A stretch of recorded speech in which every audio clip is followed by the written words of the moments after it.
Good evening, everybody, and welcome back to Final Fantasy XIV. Last time, we began fighting the beasts of the end of days, and bad things have been happening. So let's see what we can do about it. All right, stream is live.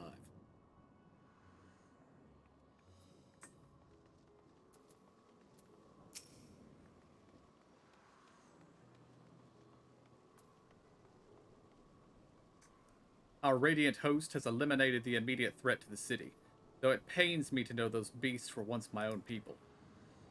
There is no telling when or where the next transformation might occur. We must remain vigilant and steel ourselves for whatever is yet to come.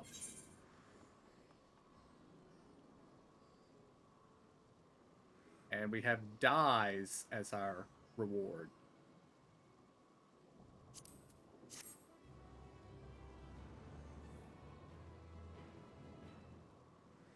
And now venture into the dun. Okay, trust system stuff.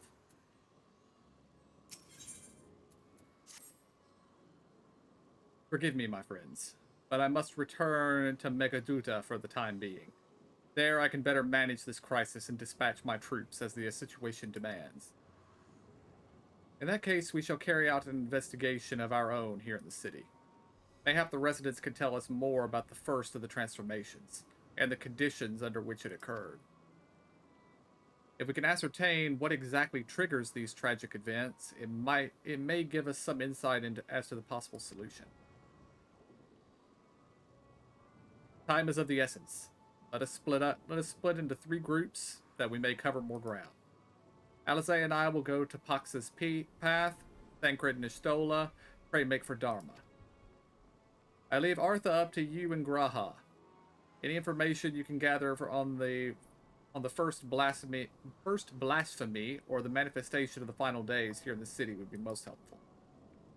When you have completed our respective inquiries, let us reconvene in front of Megaduta, that we might share what we've learned with the satrap.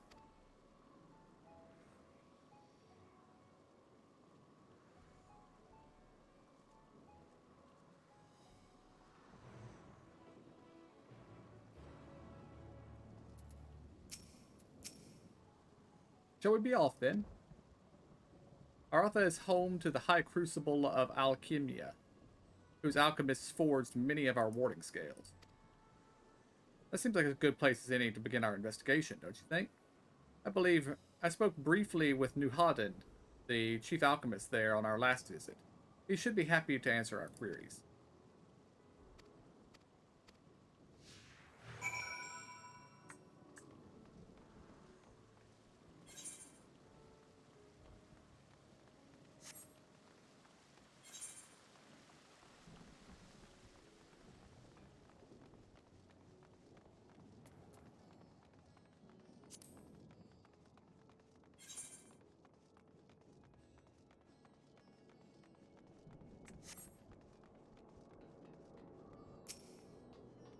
Bill can't use the Aetherite.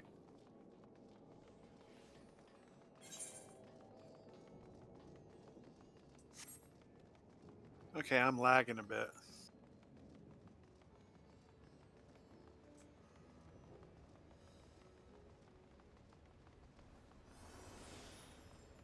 I did my little booster thing, and like 15 seconds later, I got the video of it, or the, yeah.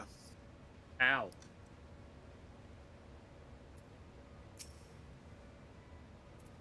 Ah, I remember those red eyes. You were with those scions who commissioned the scales from us, yes? I welcome you back to the High Crucible.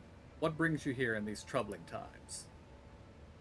We are assisting the satrap in investigating the crisis that plagues the city. Did you happen to catch sight of any of the creatures? I did. As I was going about my work, I was disturbed by crashing footsteps, so powerful that the very ground shook. I rushed outside and could not believe what I beheld. The night sky was burning. Suddenly I heard panic screams coming from the direction of Balshahan Bazaar. In the next instant, a monstrous beast poked its head out from amidst the stalls. A handful of the Radiant rushed to the scene, only to be sent sprawling as the fiend and its minions propelled themselves skyward. The blasphemy came from the vicinity of the markets. This knowledge may prove useful. I thank you for sharing your tale. Well, I do believe we now know where we should inquire next. To the bazaar, then.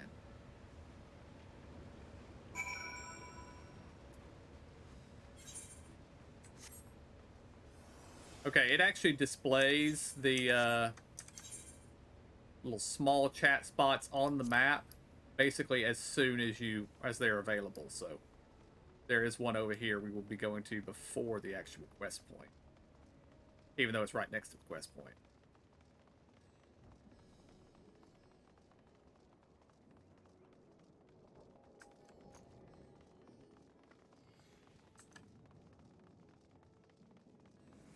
Oh, it is literally right next to the quest gear.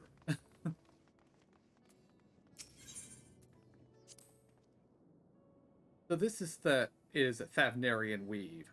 I must say it bears a resemblance to the traditional fabrics of Corvus. Small wonder, really, given that it's just across the water.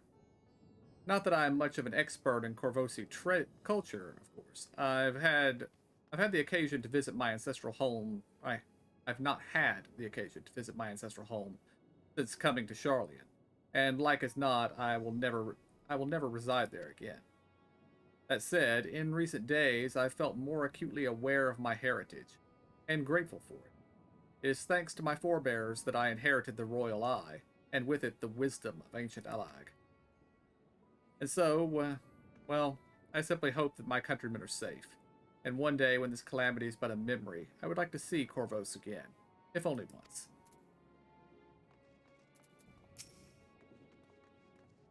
Forgive me, but my shop's closed until further notice. Needless to say, we've more pressing concerns these days. We have come not to in search of wares, but information concerning the enormous fiend that tore through the bazaar. Did you perchance witness anything? Afraid not, my friend. I was here the whole time, so I only saw its little minions. Made a mess of the place, they did. While that was going on, the great big one tore through the west side of the bazaar. You'd have better luck asking there.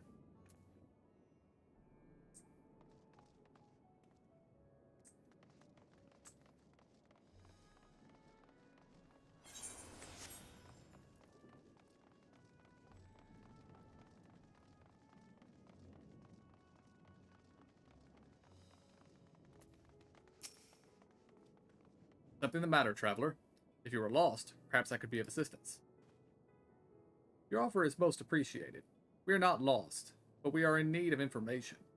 Might you know anything about the gargantuan beast that rampaged through the bazaar? Aye, I saw it. I saw it all, though I wish I had not. I was going about my work, when all of a sudden a piercing scream cut through the air. I turned around, and there was the fiend, its massive body bursting through the entryway with the force of a tidal wave, and then it was gone as quickly as it came.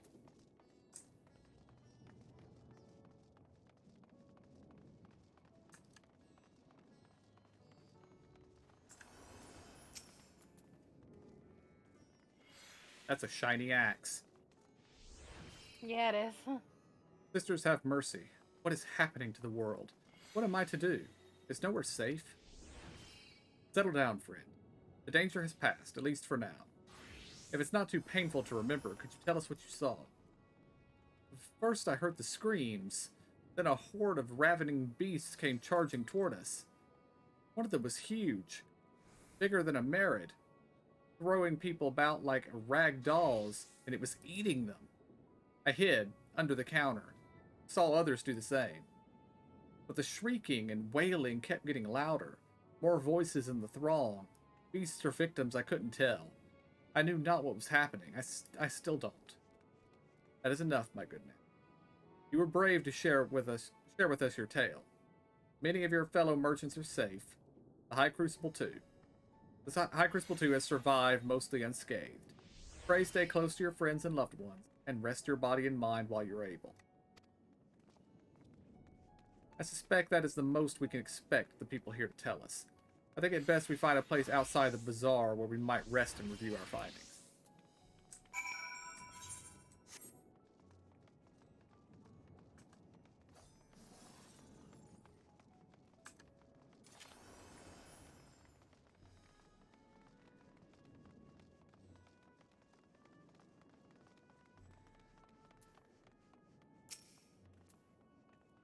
Judging by their accounts, the transformation had already occurred by the time the beast reached the bazaar. It tore through the west side of the bazaar and headed toward the eighth rifle. In other words, the blasphemy may have first appeared in this vicinity. That being the case, the people in the Mahane can surely tell us more.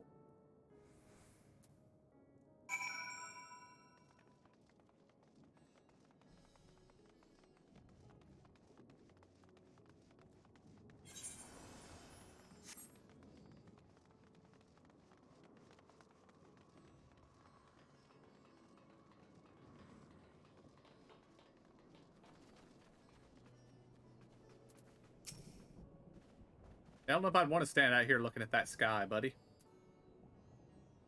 Going after that enormous beast, are you? Aye, I saw it. Including the very instant the poor bastard transformed. Damn the gods for putting me there. It started over there by the window. A few men, merchants probably, talking and drinking. Conversation must have taken a turn for the worst. Next thing I know, their leader, I suppose he was, buries his head in his hands and black mist was swirling about him. Then his whole body bursts apart, and there stands a hideous, slavering beast. Massive and foul, all gaping maws and bulging eyes. His friends start shrieking. Then the black mist comes again until the change takes them too. The stuff of nightmares, I tell you. Nightmarish indeed. Incidentally, do you perchance know who those merchants were? No, I am a decorator by trade. Not much chance to mingle with their sort. Saw Mihlil, the barmaid, chatting with them, though. You might know something.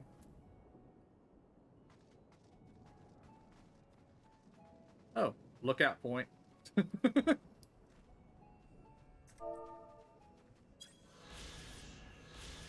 Oh, that's new. Oh, yeah. I like it.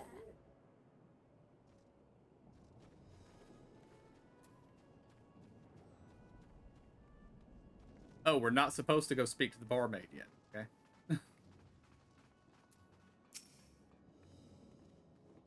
Even after repairing all that damage, it'll take a while for business to pick up again. You saw the blasphemy? You mean the blasphemy? That's what the Radiant have been calling it. I saw it too. We all did. I was standing here at the counter as Meharide poured me a drink, when suddenly came a dreadful sound, like a pained, angry groan. It was unlike anything I've ever heard. I turned around in shock, and from an ominous cloud of black mist rose the creature, enormous and ghastly to behold. As for what happened next, to recall it sends shivers up my spine. By some stroke of fortune, I was able to slip outside before the beast got its claws on me. But the sight that greeted me offered no solace. The blue sky above turned red as blood. Meharide, myself, and the other survivors clung to each other for dear life until the Radiant hosts came to our aid. Wait, did I hear you correctly? The beast manifested before the sky began to burn? I'm certain of it. The windows here offer a clear view of the sky, and I saw nothing out of the ordinary until the beast appeared and began to rage.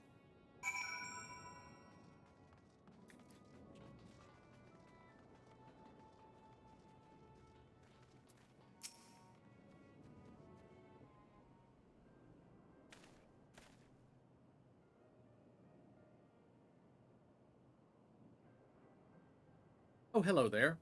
Welcome to Mehride's Mahane. What can I get you?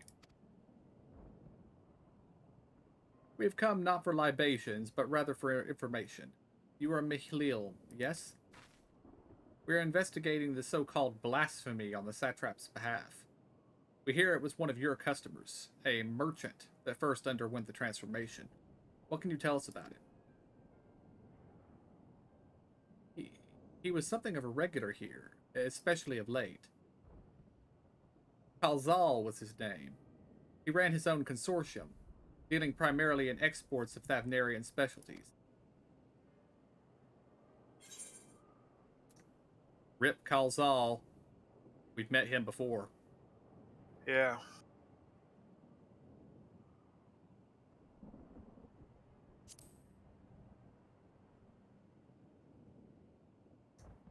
I went with option 1. Definitely rings a bell. Come to think of it, didn't you meet a Kalzal when you first came to Thabner? If I recall correctly, he ran a trading operation in Edlamod. It was through him that the Scions were acquainted with the fisherman Matsya. Yes, that is the same Kalzal, no doubt. A rather successful man, from what I gather. That said, it was clear that he had fallen on hard times of late. Those ghastly towers popping up everywhere cannot have been good for business. Even now, with the towers gone, the collapse of the Empire has led to all sorts of problems elsewhere. The market for luxuries is surely not what it once was. Trying times for the head of a trading consortium, indeed. Kalzal was a compassionate man. Even as his own business suffered, he did what he could to provide for the artisans, fishermen, and many of the others who counted on him to sell their wares. Indeed, that was the very topic of yesterday's meeting, as far as I could hear. Yet, as they discussed matters further, Kalzal's tone grew grave and grim. It was then that... Forgive me, I would not have you recall the memory if it brings you pain. If I could, I would ask you just one more thing. Did you notice anything unusual about Kalzal in particular? Please, anything at all. Sorry, nothing springs to mind. Perhaps someone else can help you? Kalzal lived for his work and had no family that I know of. His employees and associates knew him best, but they are lost to us. Still, perhaps his neighbors know something I do not? I could direct you to them, if you believe it would help. What do you say?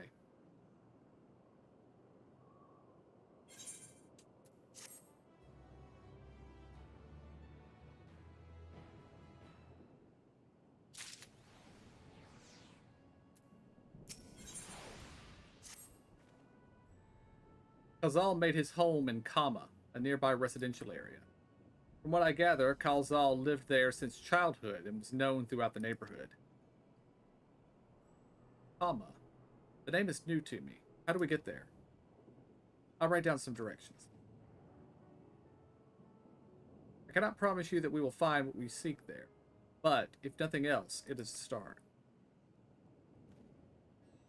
Come, let us see where this leads us.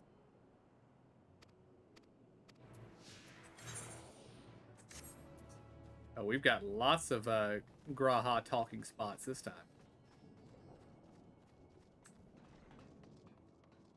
And that one would be hard to miss.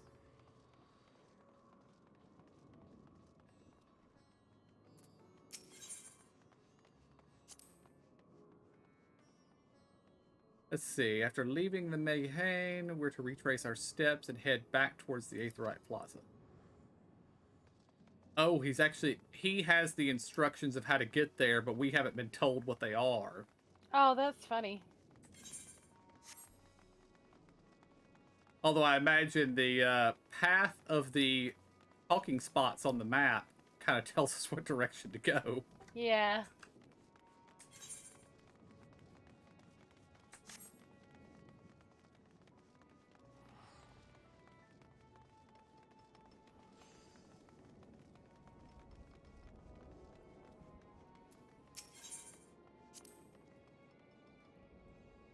From here, we ascend the stairs.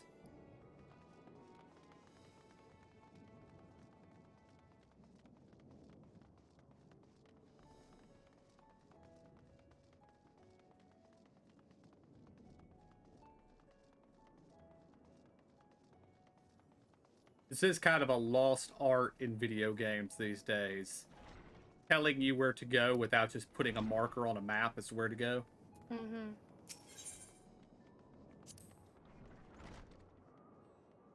Ah, this must be huge. In which case, we should take the path leading southeast.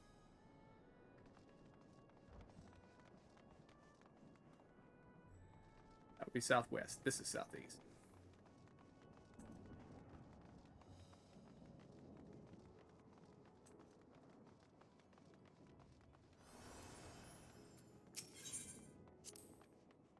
If we keep going this way, we should arrive in Kama before long. Walking these unfamiliar streets is quite an adventure, is it not? I can only hope we can explore Razatan at our leisure once the crisis is past.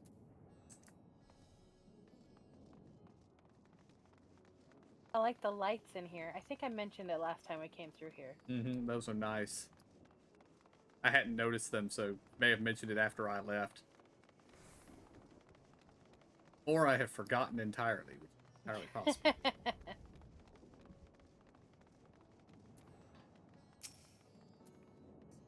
Ah, this must be Kama. We've arrived at last. Let us question the residents without delay. No doubt someone here can tell us more about Kasal. Given recent events, I imagine many are taking shelter indoors.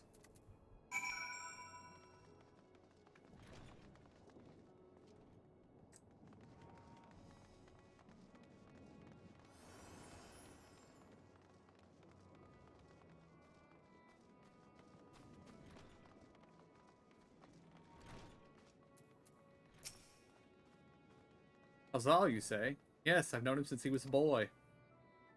If there was ever a man who was born to be a merchant, it was him. Always early to depart and late to return, he'd spend his days procuring the finest wares and seeking out willing customers. You could say it came to him as easy as breathing. Sadly, business was flagging of late. No surprise, really, what with how dangerous travel has become. He was cooped up in his house from dawn till dusk the other day, no doubt racking his brain for a way to turn his fortunes around. Then at night, I heard the door open. I looked out to see Kozal sitting on a bench with his head hung low, a man with the weight of the world on his shoulders.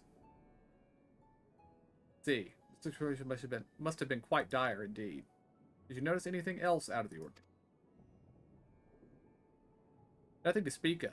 Other than the troubles with his consortium, he was the same old Kozal, cordial and honest like always. The questions you were asking, has something happened to him? He wasn't caught up in the terrible incident at the bazaar, was he? I don't travel much these days, but my daughters told me not to venture outside. Stuck in here as I am, I've heard little of these bazaar going on. Rest assured, the city is safe for now, but the situation may change without warning. I urge you stay close to your daughter and be prepared to take refuge should the satrap order it.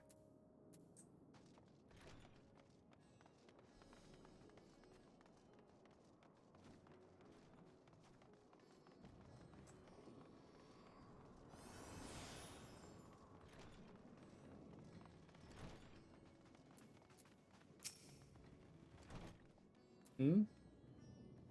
Could you come back another time? I just woke up, and I'm not exactly in the mood for idle chit-chat. Well, that's one way to avoid the panic, I suppose. Pardon our intrusion. You may not have noticed, but a great danger has come to Thafnir.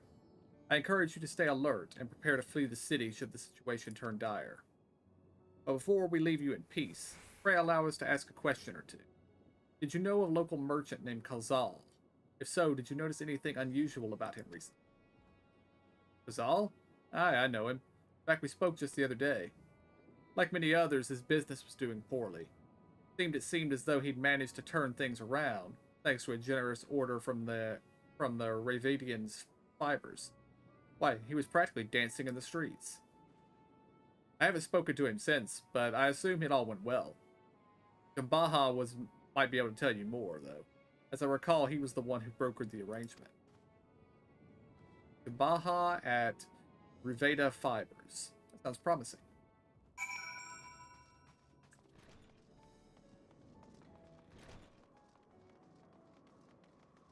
This is also the most in-depth investigation we've ever had to do. Mm-hmm.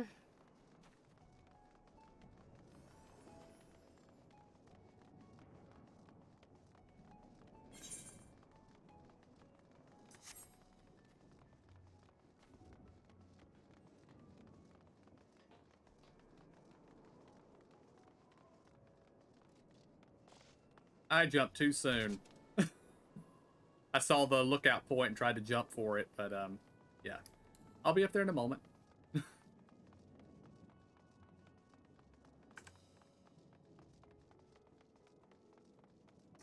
I've been spending too much time playing a game that has a double jump. That'll do it.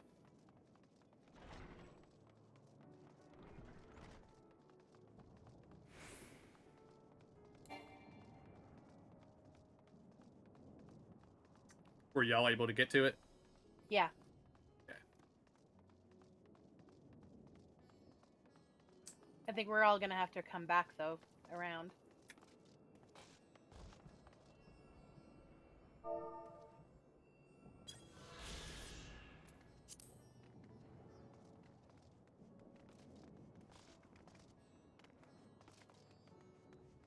Yep.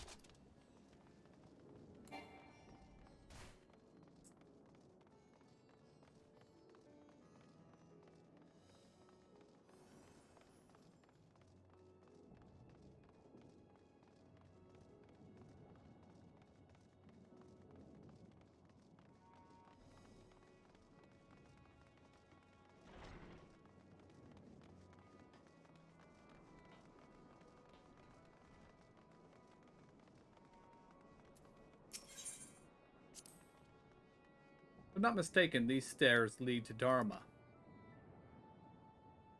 It is quite the sight, the red sky above. During the final days of yore, the heavens burned and the stars fell. Creation magics run amok. That was my assumption when I saw Amarant. Perhaps the ancients believed the same, that the terror of a single powerful individual was the cause of their calamity. And yet, those selfsame horrors now manifest themselves before our eyes. What could it be that sets the heavens aflame and turns ordinary men to beasts?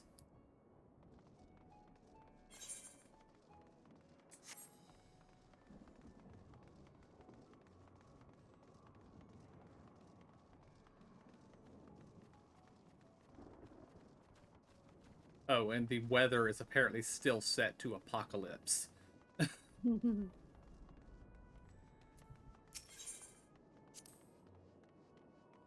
They're farming silkworms. This must be Ruveda fibers, where we should find Janbaha.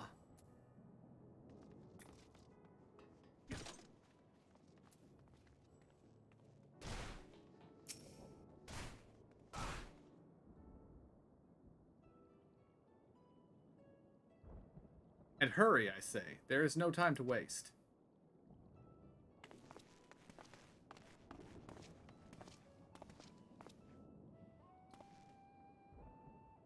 Pardon me, but you were in charge of buying and selling here, yes?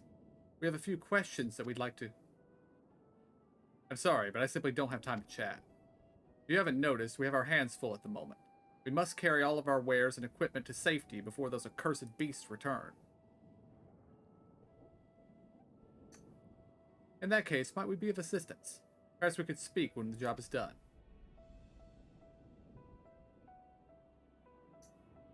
Very well. You can start by helping us move our equipment. Ask the others what to put where.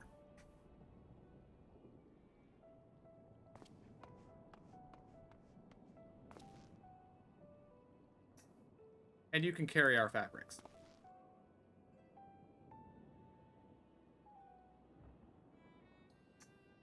Go through that door and speak to Kamala. She'll tell you the rest. Remember, these textiles are our livelihood. Handle them with care.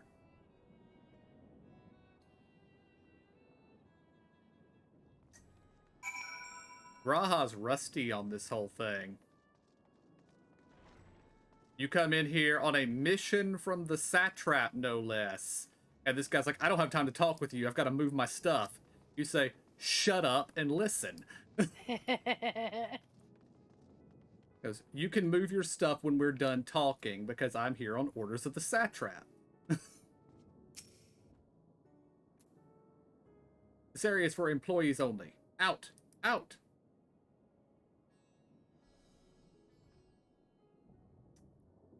You've come to help. Oh, praise the Mindurva. Kind stranger, I welcome your assistance. On your way here, you pass 3 storehouses, yes? I'd like you to carry that small crate to Nabrifal by the storehouse near the hatchery. The crate of clothing is for Munaha, and the massive crate goes to Zamaria by the middle storehouse. Watch your back with that. Those are all the crates we have ready. Once they've been delivered, consider your work here complete.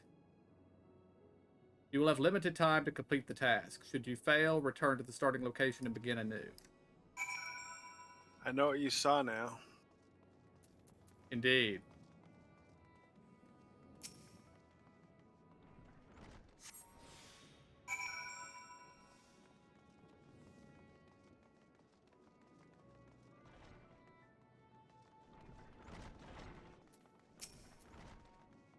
Thread, is it? And you've come to the right place. We thank you for your aid.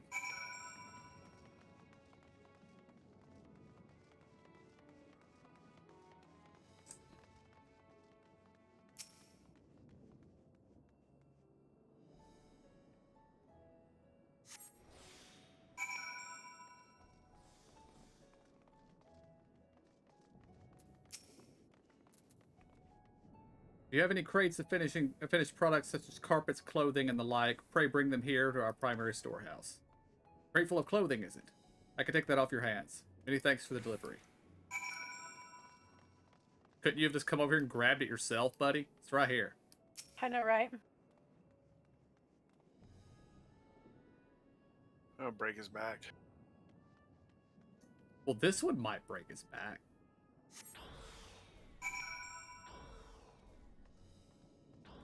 Or mine.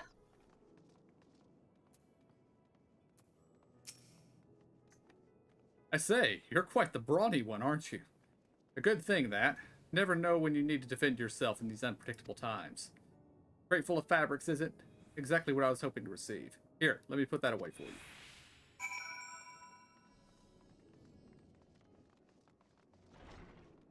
I also didn't note a timer on that quest. You've carried all the crates to the storehouse, as you say, and so quickly, too.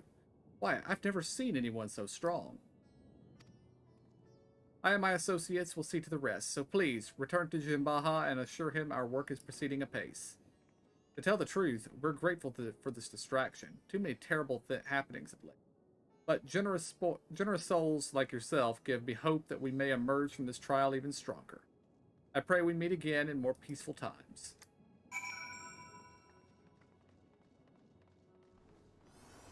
But yes, it was absolutely somebody carrying that big crate that I saw. What they were doing over by the entrance with it, I don't know. But that as I asked, have you? If Kamala is satisfied with your work, then so am I. You have done us a great favor, traveler.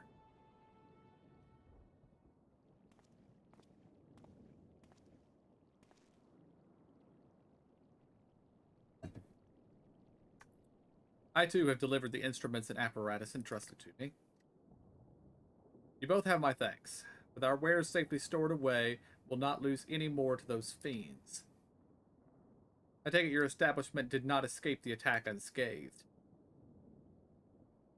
We did not. Thankfully, most of our workers had already left for the day, but those of us still here saw it all. We looked to the burning skies in confusion, and then before we could even begin to make a sense of it all, a hideous creature burst through the doors shrieking.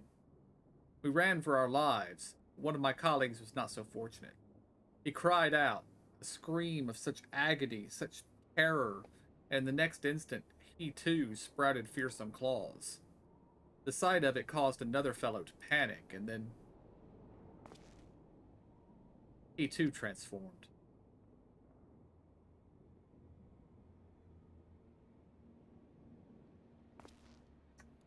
I'm sorry, there was something you wanted to ask. Indeed. You knew the merchant Khazal, did you not? I believe he had some dealings with your establishment. Khazal? I know him well. We arranged for his consortium to deliver a large shipment of fabrics, but in the end we received a better offer and had to turn him down. I understand his business is struggling, but so is ours. Another of our most reliable trading partners agreed to transport the goods for a much smaller commission. And we'd have been fools to refuse. I felt terrible for withdrawing the offer, but you must understand we simply had no choice. He tried to put on a brave face when I delivered the news, but his dejection and despair were plain as day. He said he'd discuss it with his associates, but I could tell he'd all but given up hope. Dejection and despair.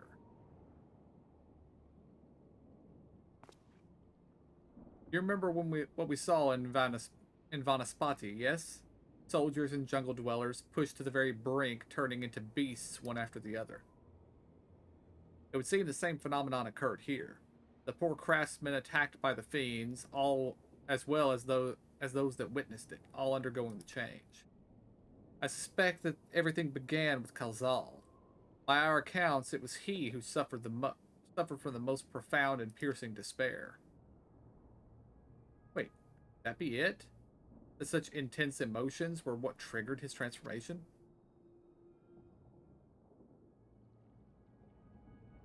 Much remains unclear, but I believe we are drawing closer to the answer. At any rate, we must discuss our findings with the others.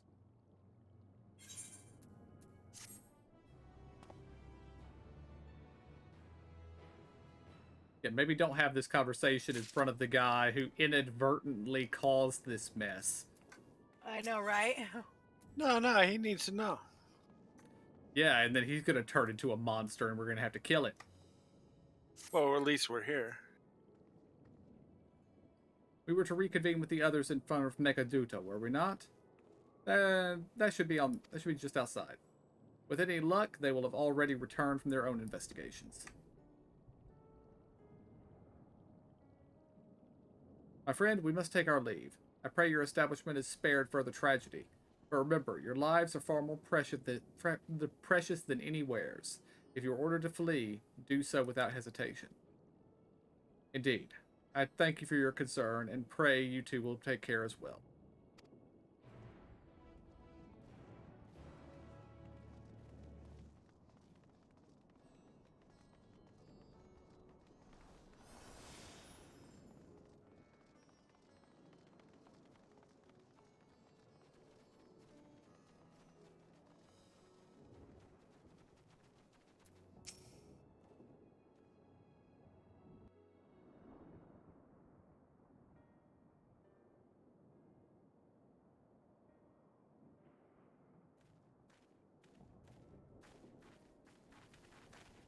There you are. You've spoken with the survivors. Indeed.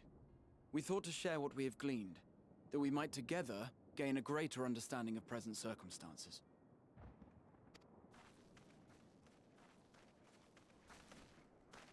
Fortuitous timing. Alize and I completed our own investigations not long ago.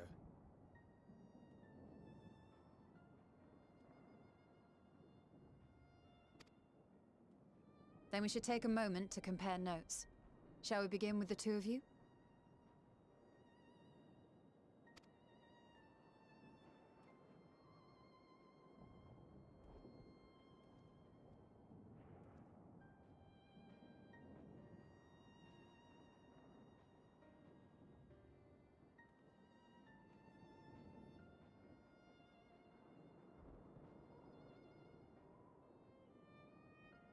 So the merchant Karzal was gravely concerned about his business in the days preceding his untimely end.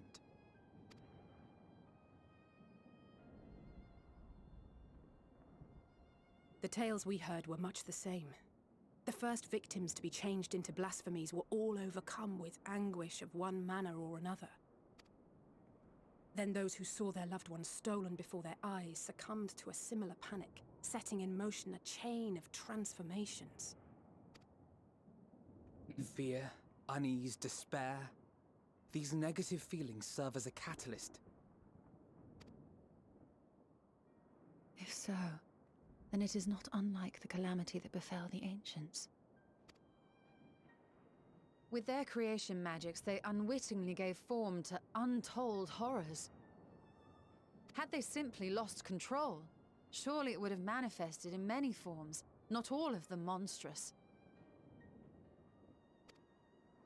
Yet somehow, this phenomenon is triggered solely by the darkness in their hearts, a common thread with what we now witness. Common, but not identical. While the beasts the ancients faced were forged with magic alone, those of today are born of sentient beings. Why remains to be seen. But there is one fundamental difference between us and our predecessors. Our souls are sundered, whereas theirs were not. Perhaps that single variable makes all the difference.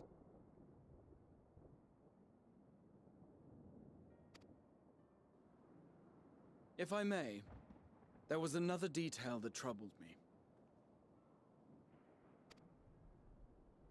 We have it on good authority that Karl Zahl's transformation took place before the skies began to burn. What? If that's true, then the situation's more dire than we realized. It means even if there's no ominous sign presaging the final days, anyone, anywhere, has the potential to become a beast. Even in lands we thought safe, even as we speak.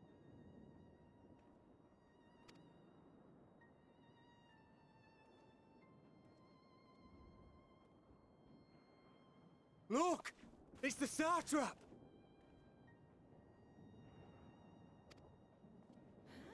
The satrap! Thank the heavens.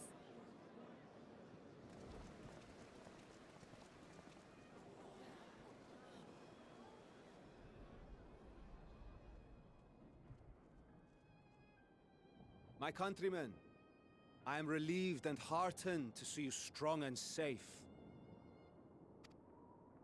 While the danger has not yet passed, far from it, allow me to assure you that the beasts that raged within the city walls have been exterminated to the last. Outside this sanctuary, the brave men and women of the Radiant Host and our dragon ally continue to battle our unholy foes. I pray these tidings put your minds at ease and help you calm your hearts. Have faith that we shall soon conquer this terrible trial.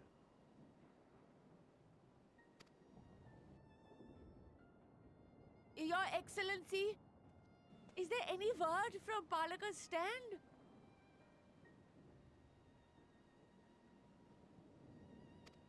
My grandson was bound for there yesterday, and I worry for his life. We are still awaiting a report, but I promise you, as soon as I have aught to share...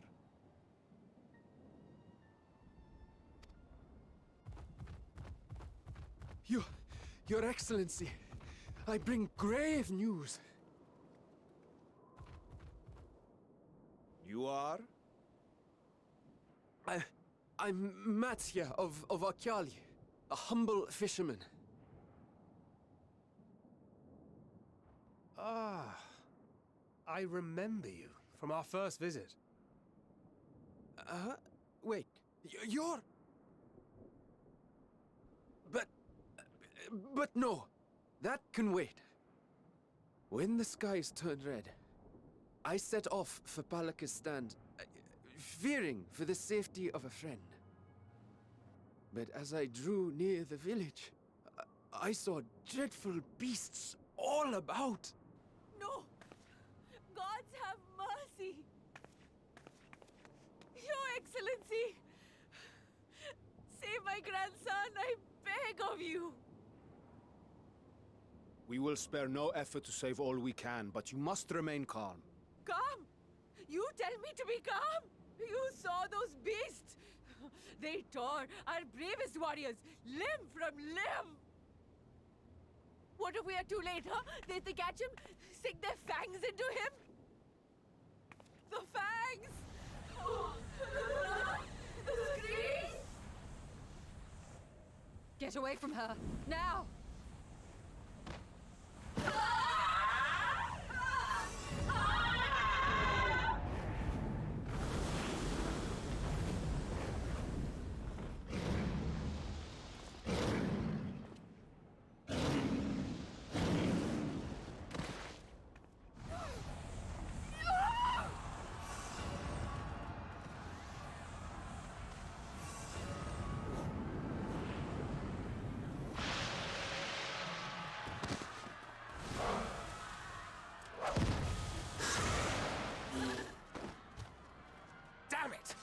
We've got to kill them before it spreads.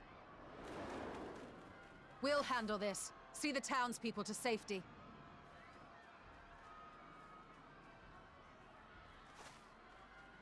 Run as fast as you can! Ah! Ah! Ah! No! Ah! Ah!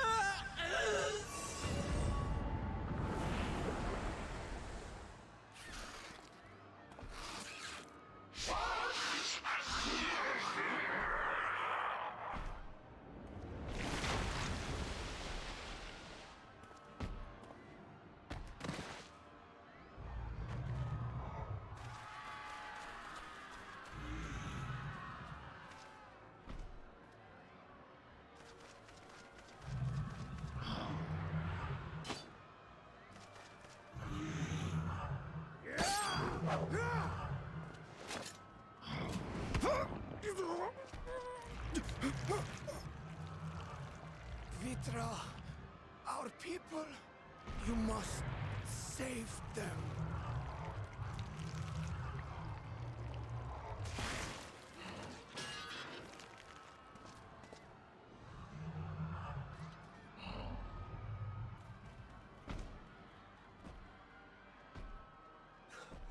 My son,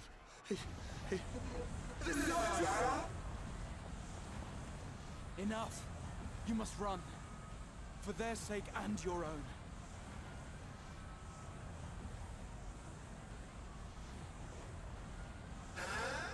Yes, you will survive. You must.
Be strong, my friends! Fear not, for we will defeat these abominations!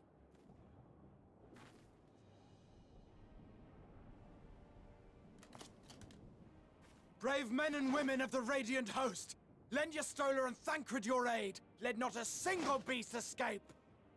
The rest of you, flee this place. Carry the wounded if you must. Head indoors or underground. Above all, stay calm. No beast will follow you. We will see to that.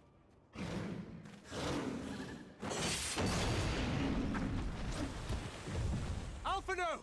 Alice! Leave the city to us, and make for Palaka's stand at once! Matsya, show my friends to the village! I promise you, they're more capable than the host's finest! Right! Go with them, will you? We will save these people. As many as we can.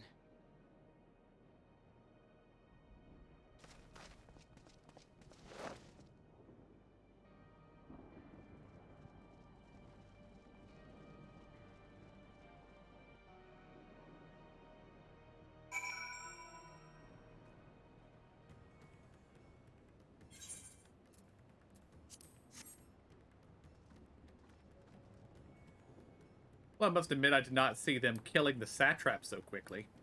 Yeah. No.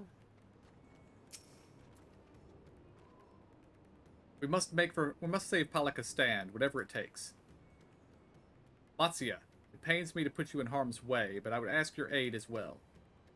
Of course, Palakistan is not far, just down that hill. But as I told His Excellency before, the path was blocked by terrible creatures. I had no way but to turn back. In that case, this is what we shall do. I ask that you take the lead and dispatch any beasts you encounter. Alizé and I will keep Matsuya hidden amidst the trees and follow when the path is clear. Brilliant plan, Alpha Node. There is no telling what dangers await us. Keep your eyes peeled. Okay, that means we're gonna need a plan. Here's our plan. You go kill everything. We'll watch. Take point. Yes. Yep.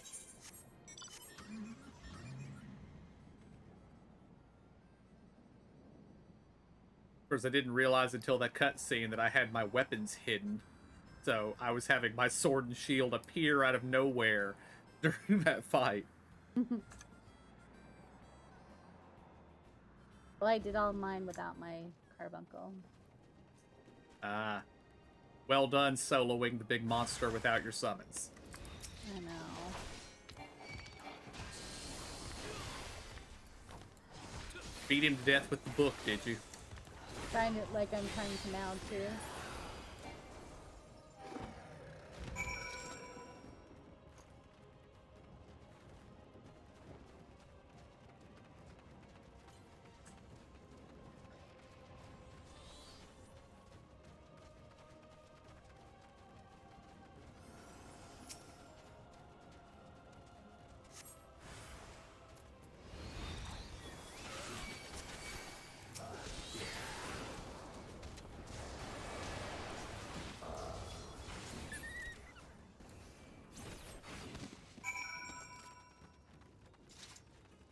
I may also have only just discovered that you can hide your weapons and armor. Or, where your weapons.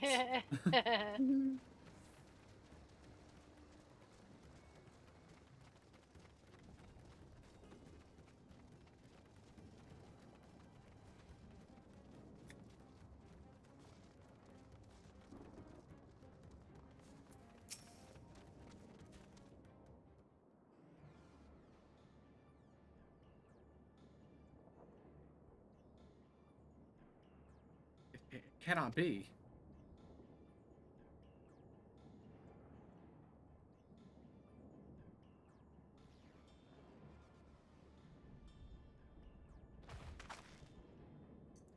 We must heal those we can, and quickly. I see no beasts, but stay on your guard.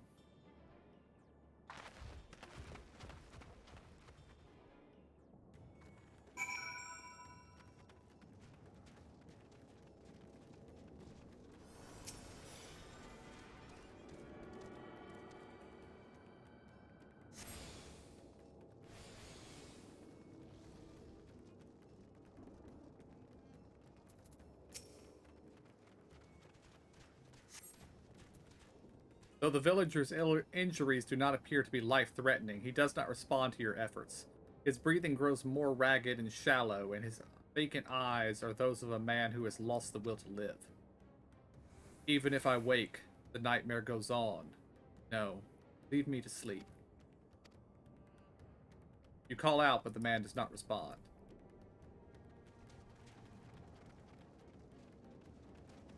Well, this might be better. If they're asleep, maybe they can't turn. The cooling body has already begun to stiffen. The massive wounds suggest the villager was gored by a terrible beast.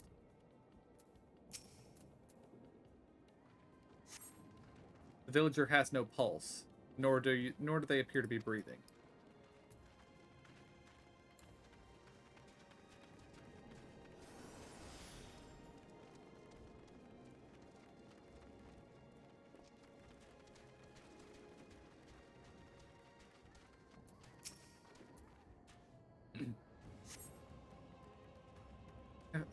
Have you come to help us? Too late. Too late. My family. My friends.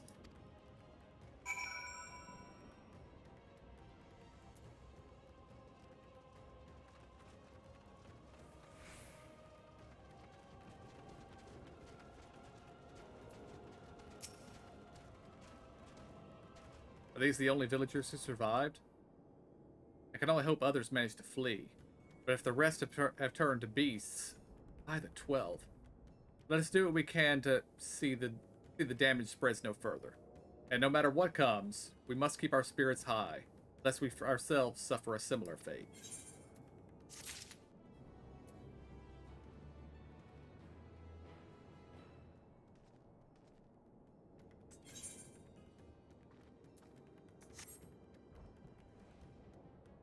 Well, apparently this game gained access to an Ethernet. I don't know which one it is, but okay.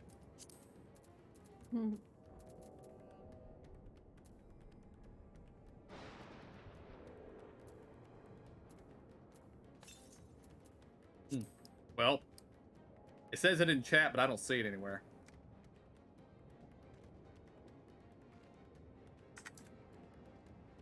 To what now? It says you now have Ethernet access. Oh, we could fly. Or no, we're not. That's not it. Maybe it's the city, the Thavanar's in the city now.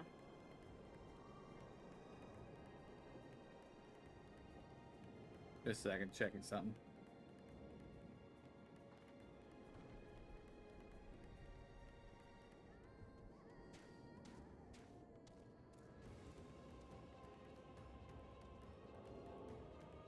I don't know.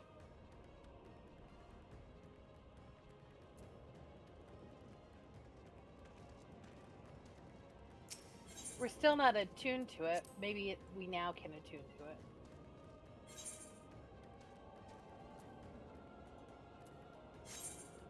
I would think that one would just be called Razatan, though, not Gate of First Sight. Oh, maybe, yeah. I don't know. Maybe back in the city, we can now leave the city from the Aethernet. That might be what it is. Oh, yeah, that's definitely what it is. Because we already had access to the other gate from the city. Now that we've done this quest, we now have the ability to leave the city by the other entrance.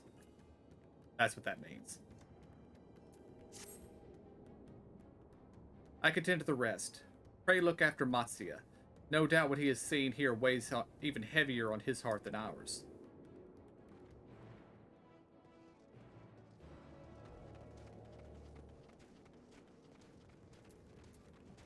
Yeah, game, you better not make the gentle elephant man turn. That's going to upset me.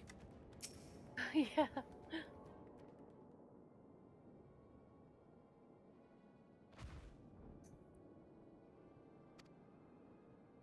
This Aravet, the elder here, he is hurt, but praise be to the sisters, he still lives. Young Matsuya has told me everything. I have not the words to express my gratitude for your aid. When the heavens began to burn, we were afraid, but did our best to carry on as we always have done. Until today, when those unholy beasts came pouring into our village, a flood of midnight and death. There are no words to describe what followed. Men and women I have known since they were babies, struck down by the creatures, only to rise again to join the murderous horde, in the guise of those same hideous fiends. In the chaos, a handful of our villagers fled for their lives. I can only hope they have found their way to safety. Matsuya, do you perchance remember Karasov and Mahavan? The young couple who always bought your freshest catches. How could I forget, Elder? When I first came to peddle my wares, desperate to eke out a living, they showed me much kindness.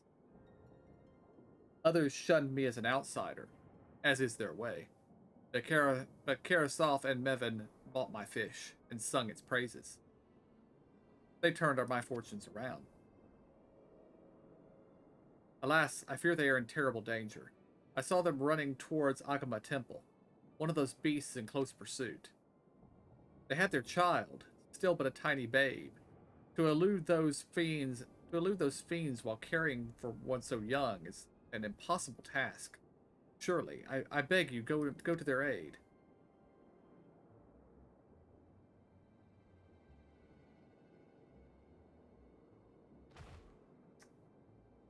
I want to help them. Yet I am but a fisherman. I cannot face beasts on my own. Will you come with me? Oh, thank you. Agama Temple lies to the west of here. We must hurry.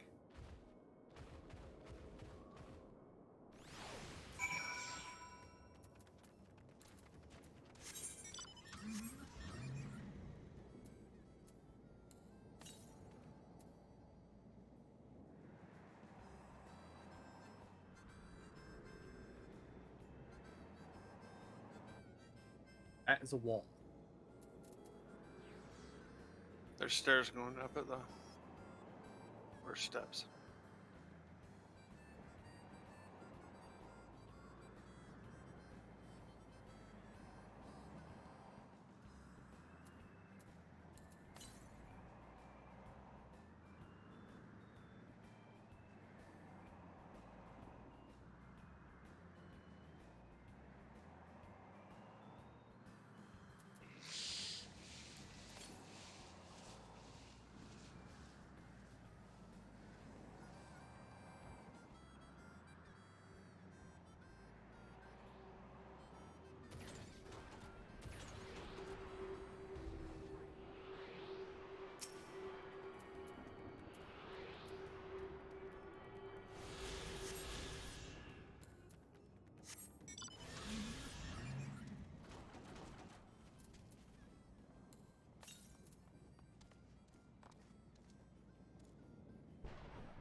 Oh, it's another one up on a rock.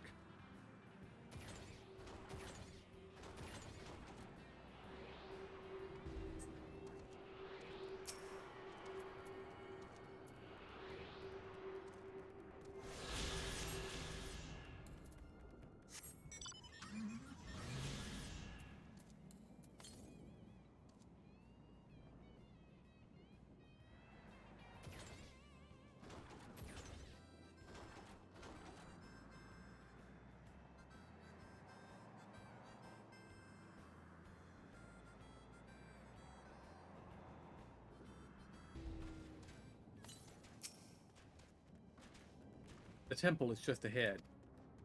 It was built by those who worshipped Saint Agama, but has sadly fallen into disrepair in recent years. If my friends made it this far, no doubt they are hiding somewhere amidst the ruins. No, please! Stay back! Stay back! That was Karasov. Oh no, this is not good. I went with option 1. Please do. The cry came from the ruins. You must hurry.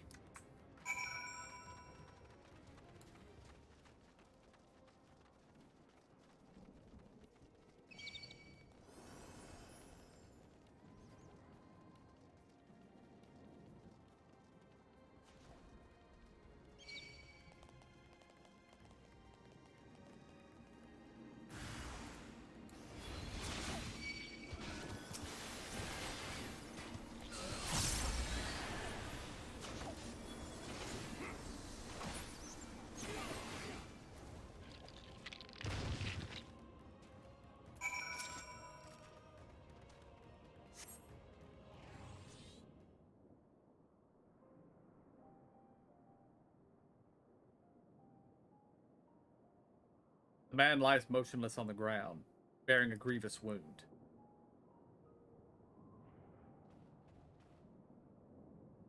I'm sorry, I tried to stay behind, but I couldn't.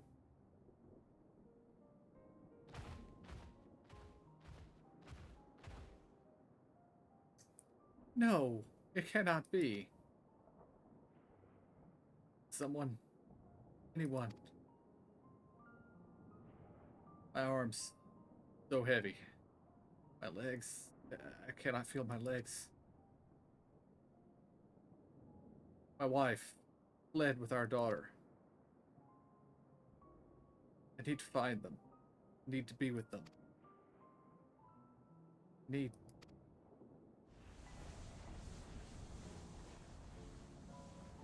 Karasov, no Karasov, you must stay strong. More time. Thought I had. I don't want to die.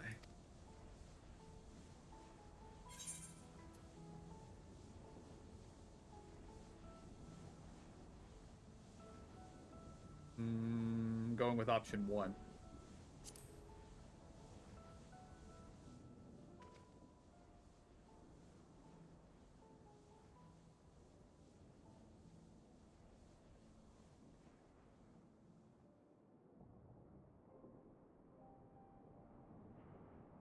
Thank you. Please, find them.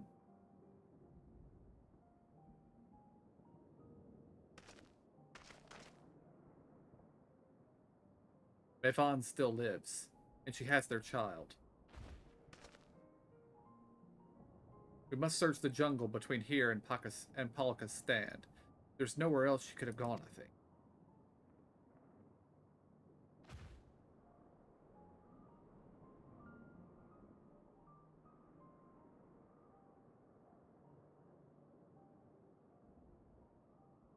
Forgive me, Karasov.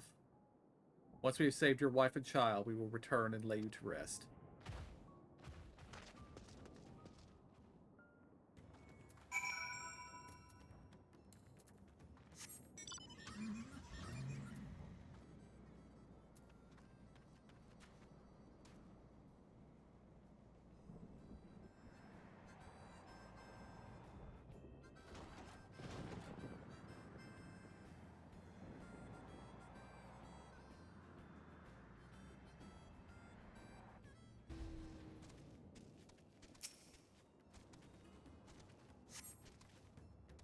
See no tracks or other signs of recent travel. Bevan and the child must be elsewhere.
Bevan and her daughter came through this area recently. You see no evidence of their passage.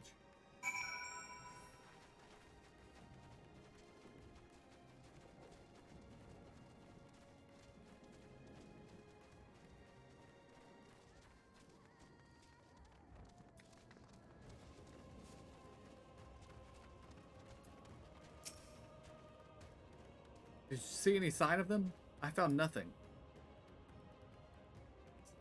Perhaps the beasts have chased them farther from the village. O gods above, I beseech you, pray deliver Mavon and her little one to safety.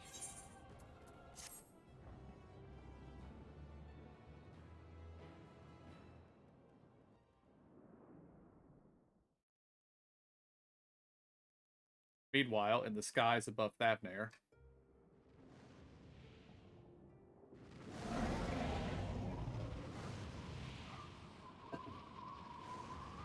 oh yeah, I had forgotten where Estinian was. No more enemies to trouble us here.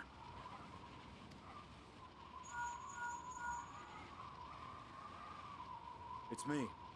How fare you below?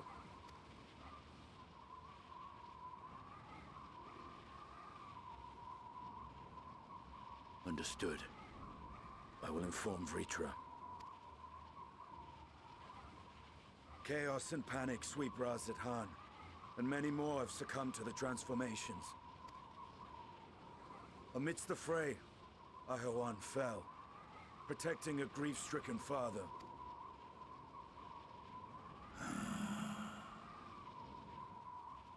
My friends fight alongside your Radiant host to secure the capital. Beasts have been sighted in Palakistan as well. We have divided our forces in hopes of quelling the threat there. Of small solace is that we now know what triggers the transformation. As my companions tell it,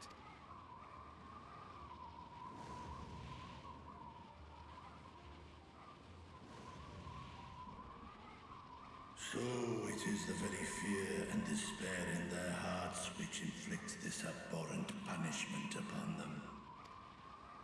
A nightmare from which my children will never awake.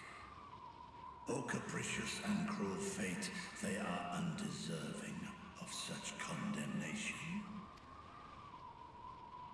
will you wallow in sorrow or rise to the occasion? Razat Han is leaderless. Before he passed, Ahawan sought to reveal the truth to his people. Honor his wishes. To what end?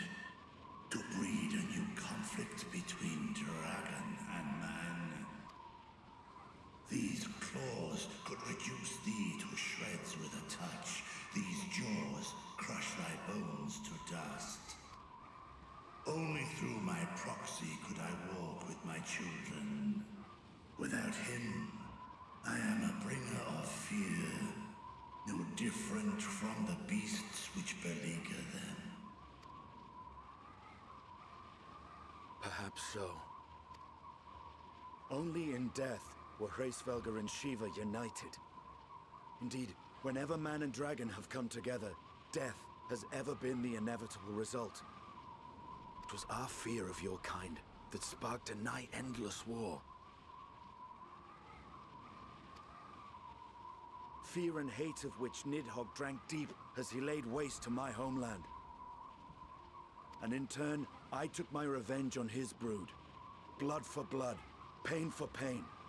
I thought nothing of theirs, only of mine.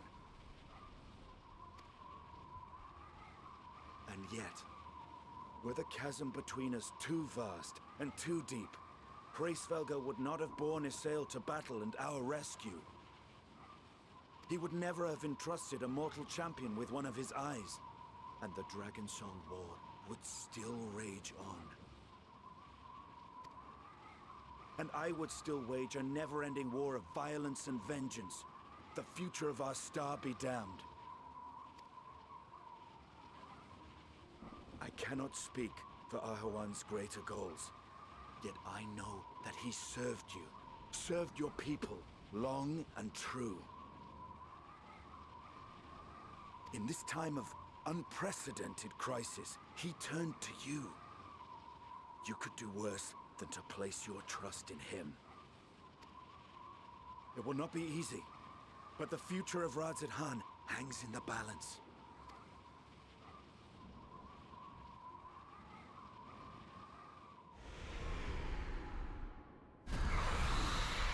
We have company.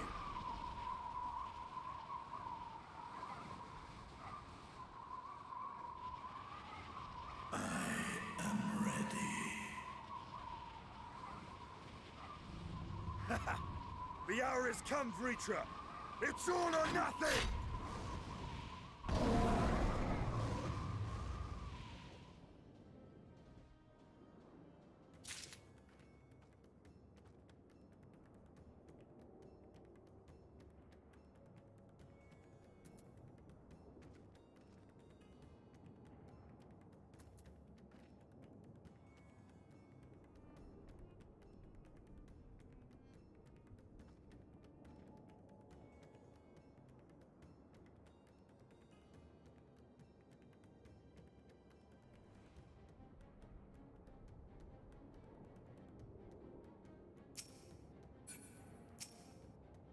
Did you move on to the next cutscene, KJ? Yeah, I just barely turned it on. Okay.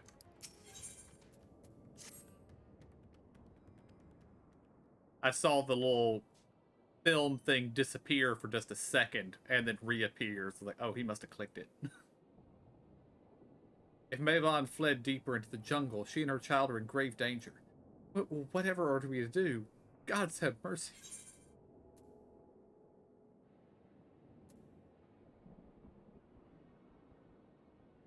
Going to go with number 2.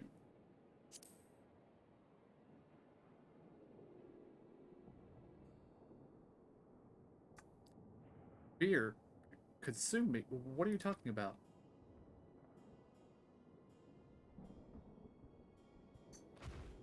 I too could become a beast? I understand. Think. I've seen to the wounded. How did you two fare? Did you find your friends?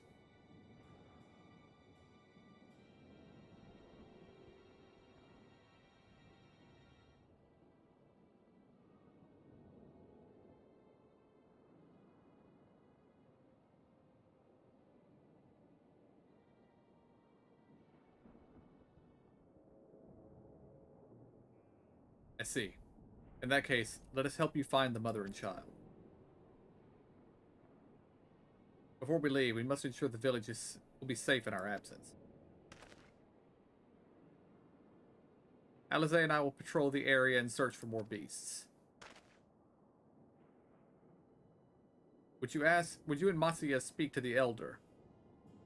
Pray explain to him the situation and join us as soon as you are able.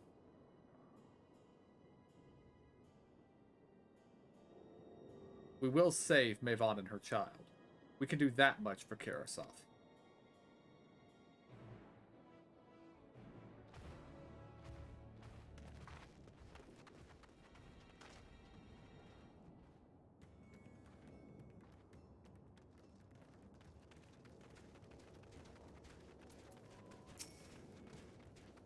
I'm heartened to see you both safe, but what of the family? We found Karasov, but he... Say no more. I understand. We have lost another of our dear friends. Karasov may be gone, but there's still hope for Mavon and their child. Please find them, I beg you. But, and if, in your search, you come across anyone else who escaped the slaughter, pray tell them what has happened. I will do my best to keep the villagers safe, and their spirits high. Come, let us rejoin your friends at once.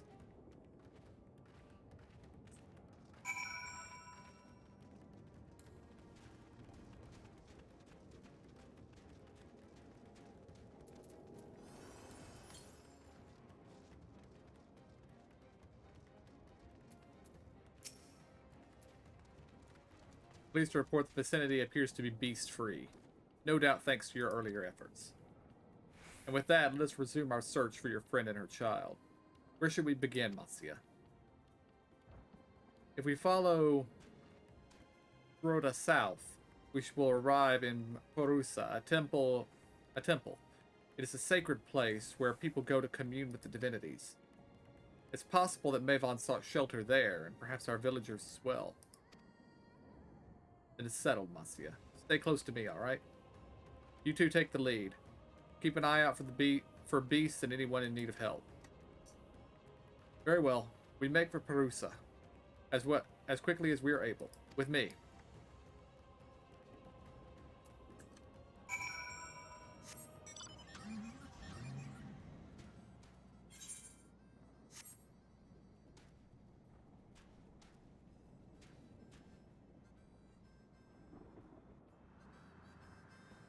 I can't click on you for a while. I think the roof was interfering. How far I was pulled back. Could be.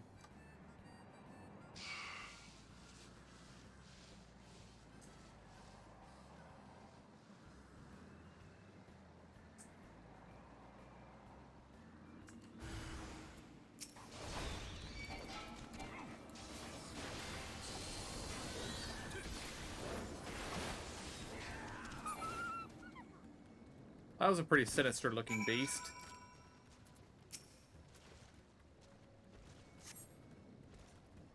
Thank you.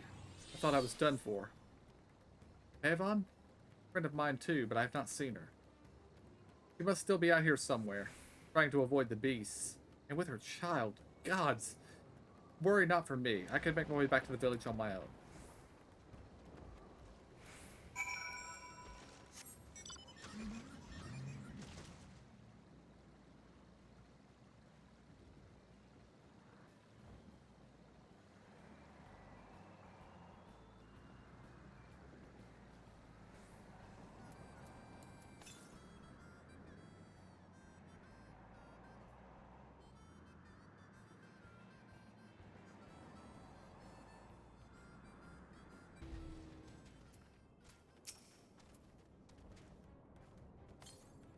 Cordusa lies up just up ahead, but something terrible has happened.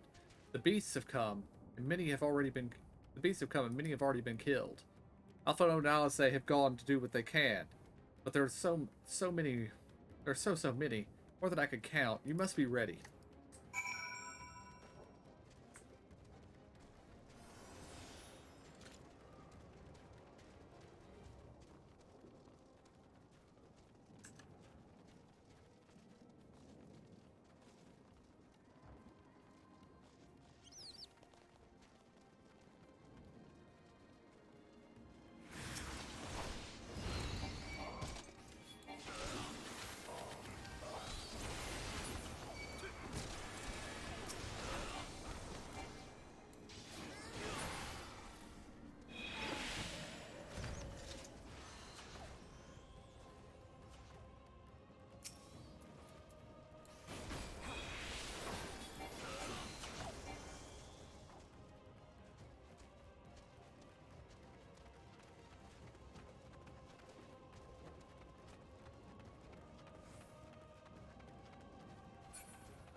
Shall we do the fate while we're here? Sure.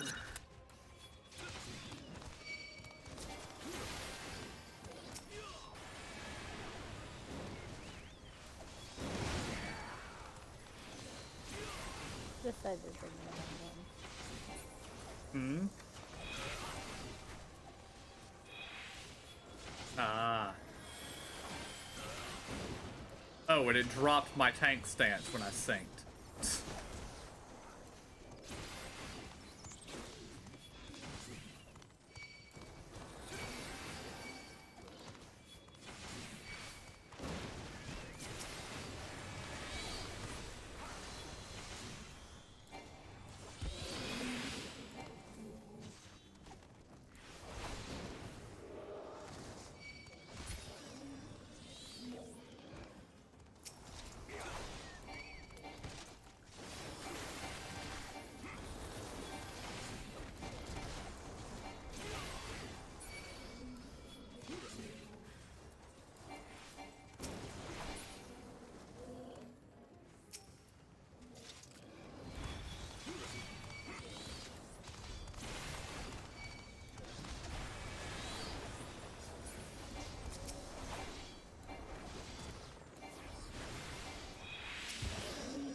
Did not get a lot for that.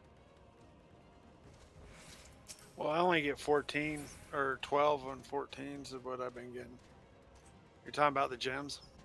I was more talking about Gil, but yeah, I think I got 16. I got 14. 14. There you are. How fare the others?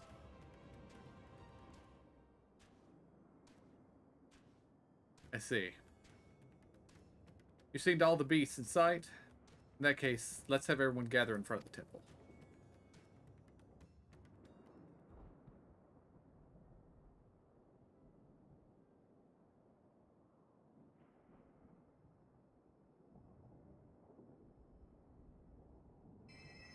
Courage, friend. The pain will pass. Has anyone seen Mevan?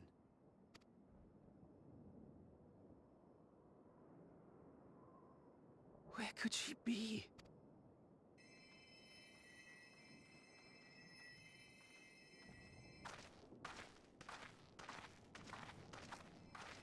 We've dealt with all the blasphemies and made certain no villagers are still in hiding. Good work. We've otherwise tended to the wounded as best we can. What will become of us? Help is on the way, surely. We may have to abandon our homes now, but we will return. But where can we go? Is anywhere even safe? That I cannot say. Well, I can. Nowhere's safe. Run all you like, but there's no escaping these things. And even if I could, it's too late for my family.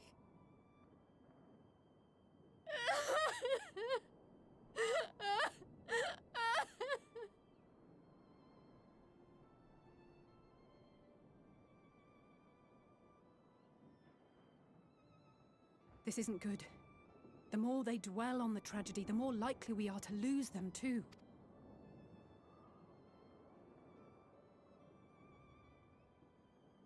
My friends, this is a place of worship.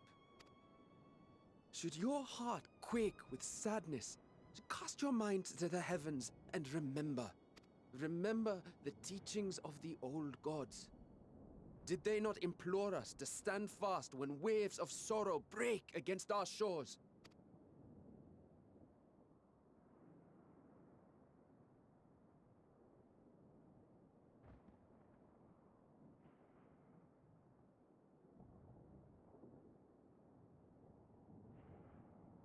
Know this, my children.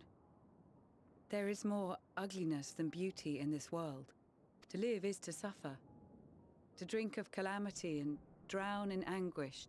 To toil and be tested, always and ever. 'Tis a perilous path you walk. Death lurks in the dark, and is the sole promise that awaits at journey's end. You will tremble with terror. You will weep tears of anger and despair.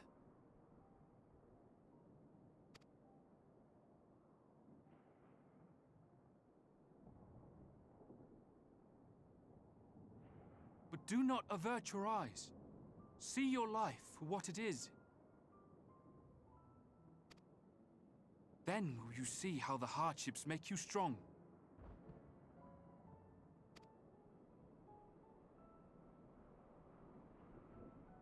Every doubt reforged as scales for your armor. Every agony to temper your blade.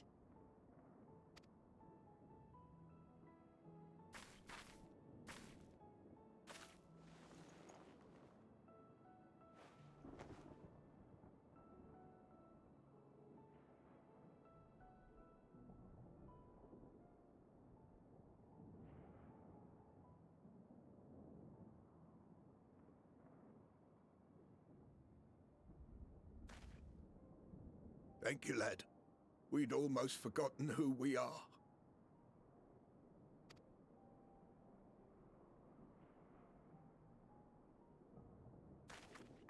My undying gratitude to you as well, my friends. You were searching for Mevon, no? We must return home. I pray you help the boy find his friend. Gladly. We dispatched what beasts we could, but the roads are still dangerous. Stay together and go in safety.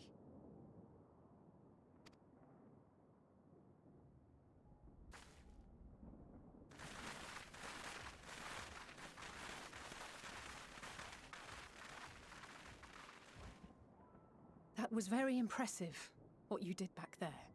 Those words seem to resonate with your people.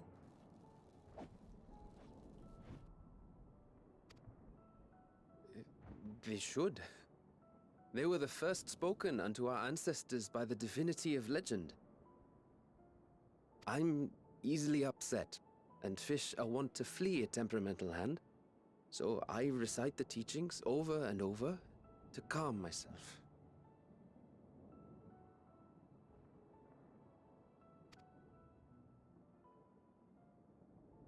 They're lovely and inspiring to hear, though I imagine they were born of great misfortune.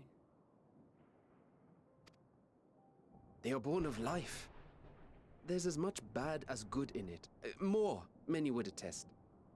All the more reason to appreciate the good when you can.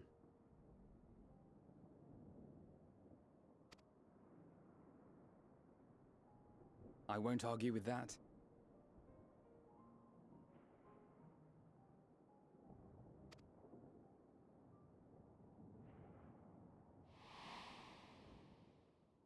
In darkness, seek joy. Surrender not to sadness, and see beyond despair. Walk free, and bear the light for others to follow.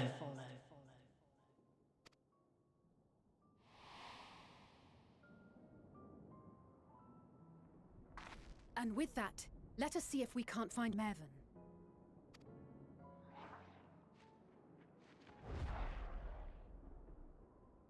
Did you see? That beast was chasing someone.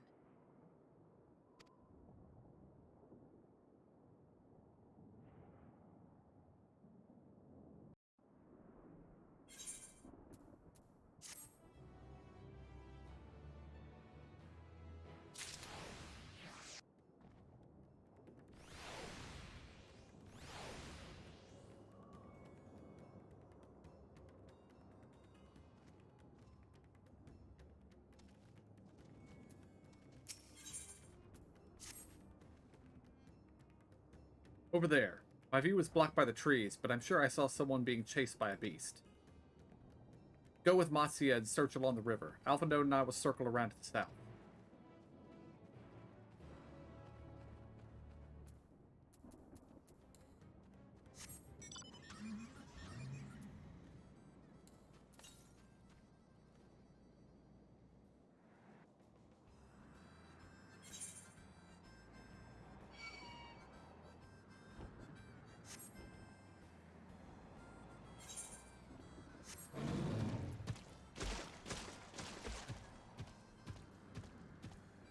There's a lookout on top of this rock to our right.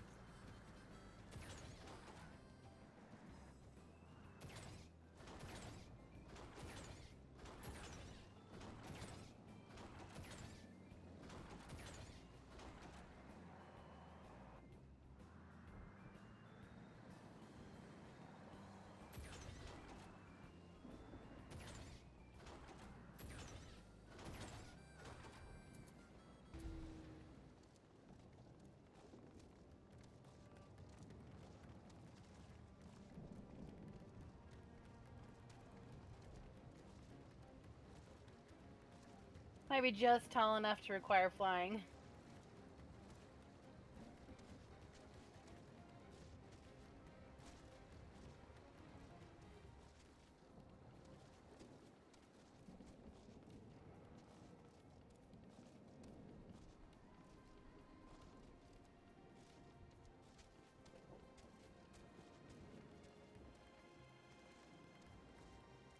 Yeah, if there was a place to get up, it would be right about here.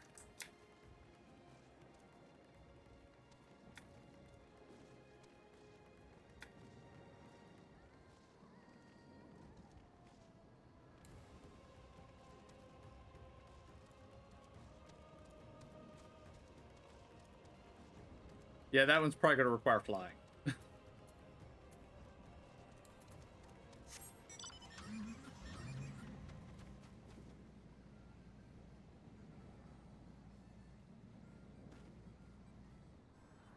$28.25. Don't forget it, emo.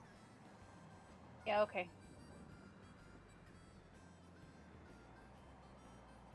There's another one right here. Another one, yeah. Excuse us, Mossy. I'll be right with you.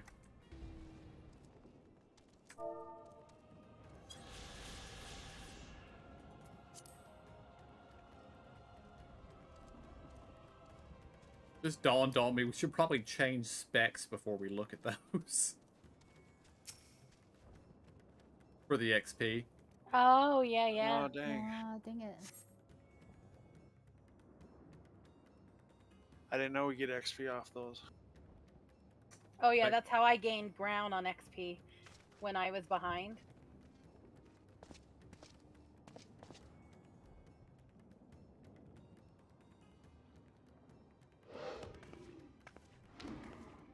That's her. No, I'm sure of it. Niven! Don't, please!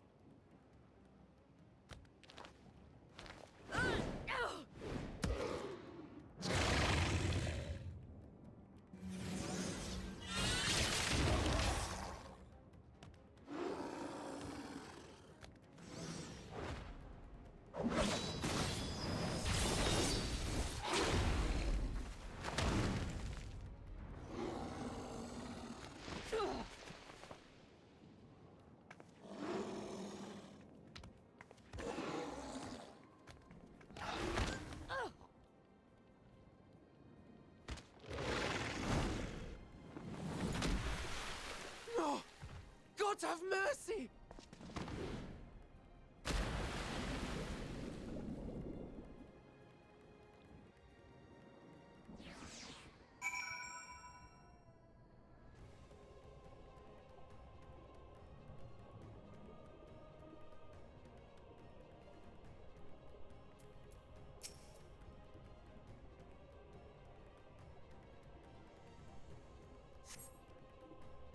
Mavon's lifeless body floats before you, battered and broken. Her death no doubt came swiftly. Her infant daughter, however, is nowhere to be seen.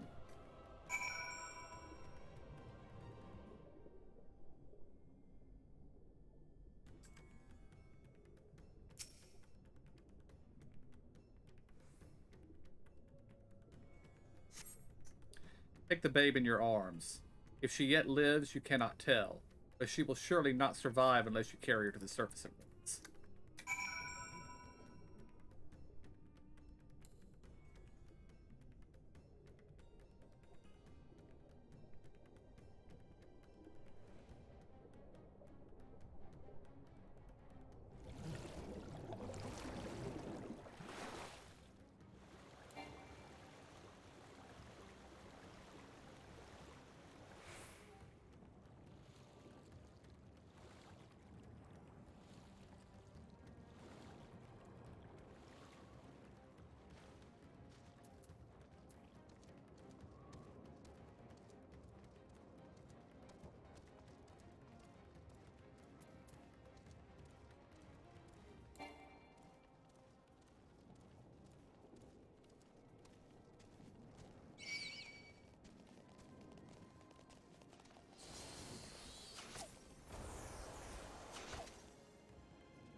You find Mavon and the child.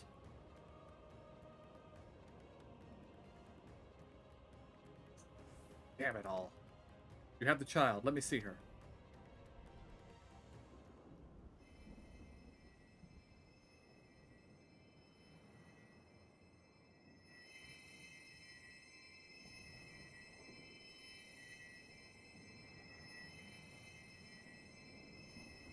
She's so cold, Elfino. The child is alert, and I see no wounds, and yet... She grows weaker. My spells can do no more. What she needs is a change of clothes and a warm bed. We must hurry back.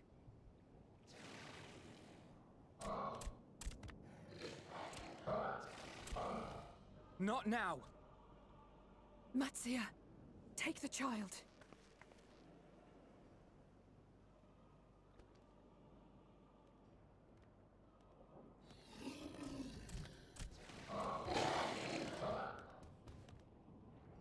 God damn it.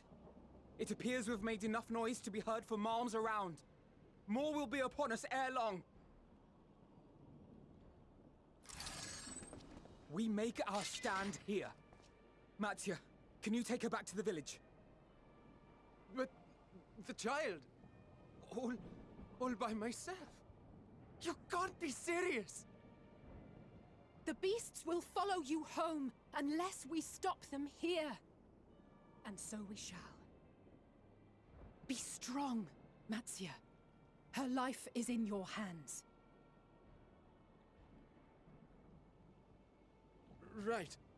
I can do it. I know you can. We'll keep them busy, Matsia. Go! Quickly!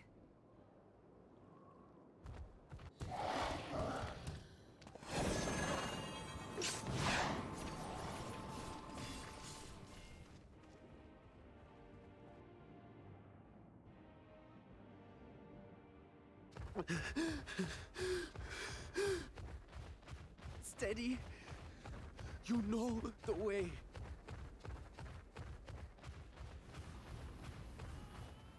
No. No! Not you too.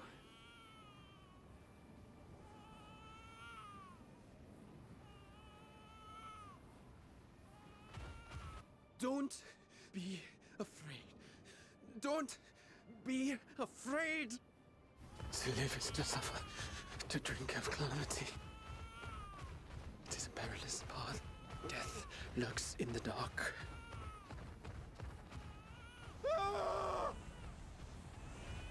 No! I'm not afraid! I'm not afraid! Ah! Do not avert your eyes. See your life for what it is. See how the hardships make you strong. Every doubt reforged.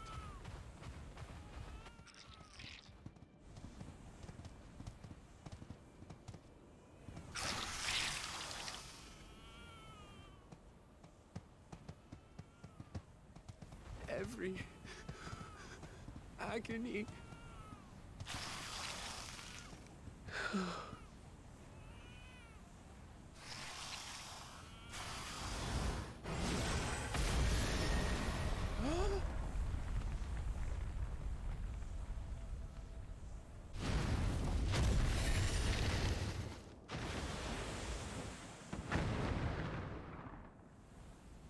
The divinity? Nay, but one who would deliver thee just the same.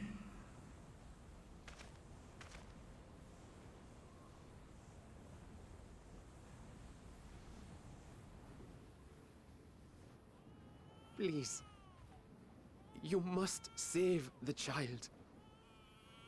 She is all that remains of Mevan and Grasef. Please.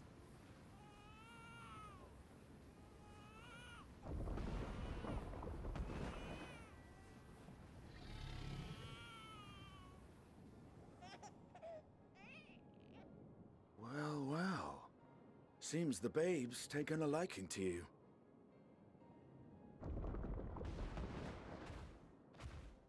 Thou art strong, little one. Let us convey thee to thy home.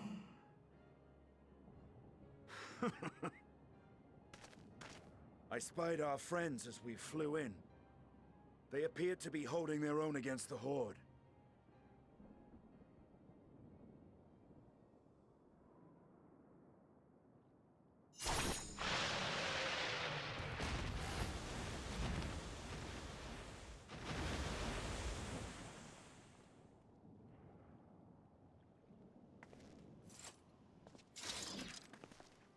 Right. That's the last of them. We should hurry and find Matsia.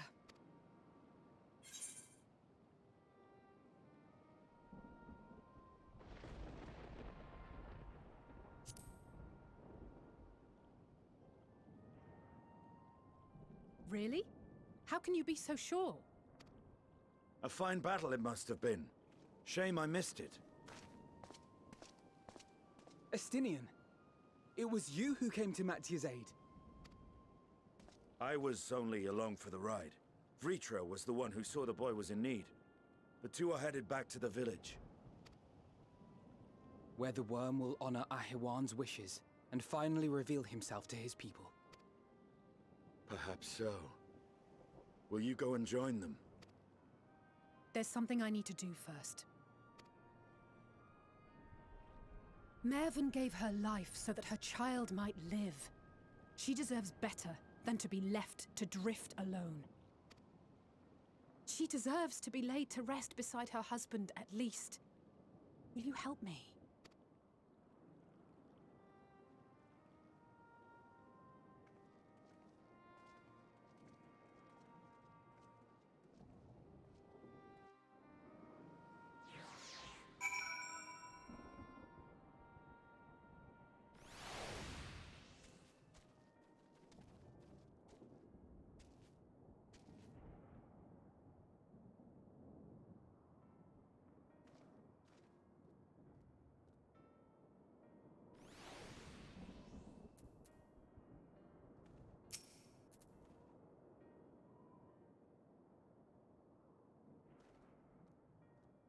We have done what we can. It's for the villagers of Palaka Stan to perform the funeral rite. If nothing else, Mavon and Karasov died as they lived, as themselves and not as beasts. Their souls will find peace in the ethereal sea. To think the day would come when even the smallest of solaces would be this comforting.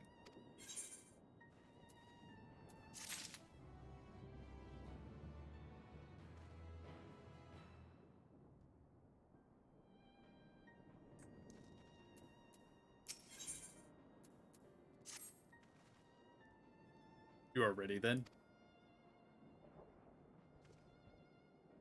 In that case, let's head to Palaka's stand. No doubt Vitra is waiting for it.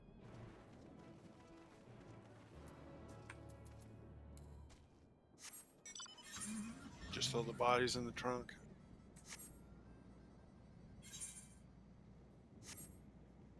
I think we're leaving them here. Gotta tell the villagers where to find them.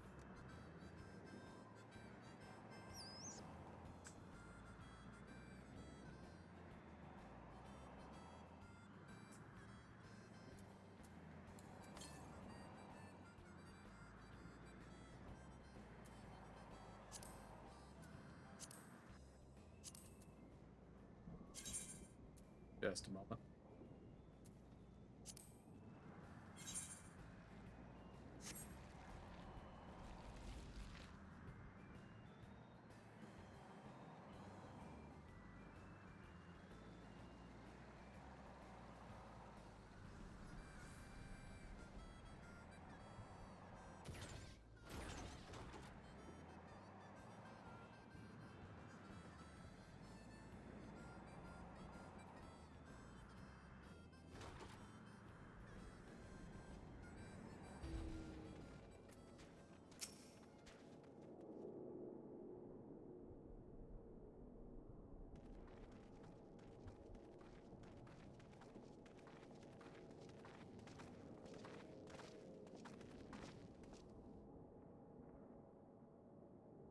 Rest easy, for all is well here. Young Matsuya returned with the babe safe in his arms. Owing to a warm bed, the girl hath already begun to regain her strength. Less joyously received was word of the mother and father's fate, as well as that of their transformed neighbors. How many children of Thavnair must we lose to the planet? Mothers and fathers, brothers and sisters, sons and daughters, every death another void that can never be filled. We who survive them must carry the weight of their memory, as we strive to regain a semblance of what we have lost. Karasov and Mevon's babe is the child of Thavnir as well. I thank you for returning her to us safe.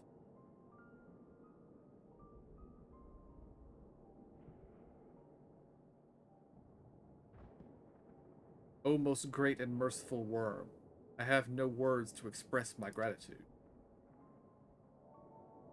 They say that were it not for you, brave Matsia and the child would have been lost to us forever. Long had I heard the rumor that a mighty dragon had forged a pact of friendship with the satrap, but never would I have expected such a kind and gentle soul. Truth in part, but not in whole.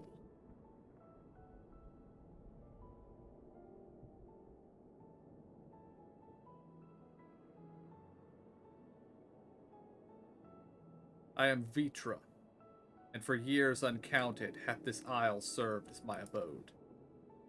As an isle I have ruled over as satrap, with Iowan as my loyal servant. Are my ears to be believed? You were the true satrap all along?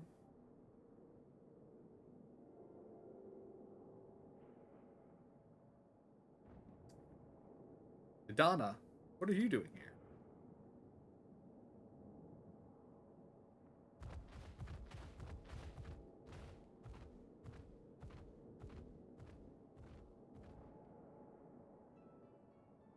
I heard from the Radiant that you had gone to help the people of Palaka stand in their time of need. And so I and several of my colleagues from the Great Work came to offer our services. The alchemists have already brewed up some potions for Mavon's daughter. But enough about us. You and your role are the far greater enigma. If you were the true satrap all along, could it be that young Varshan was created to serve as your emissary? Thou didst suspect the boy was but a simulacrum.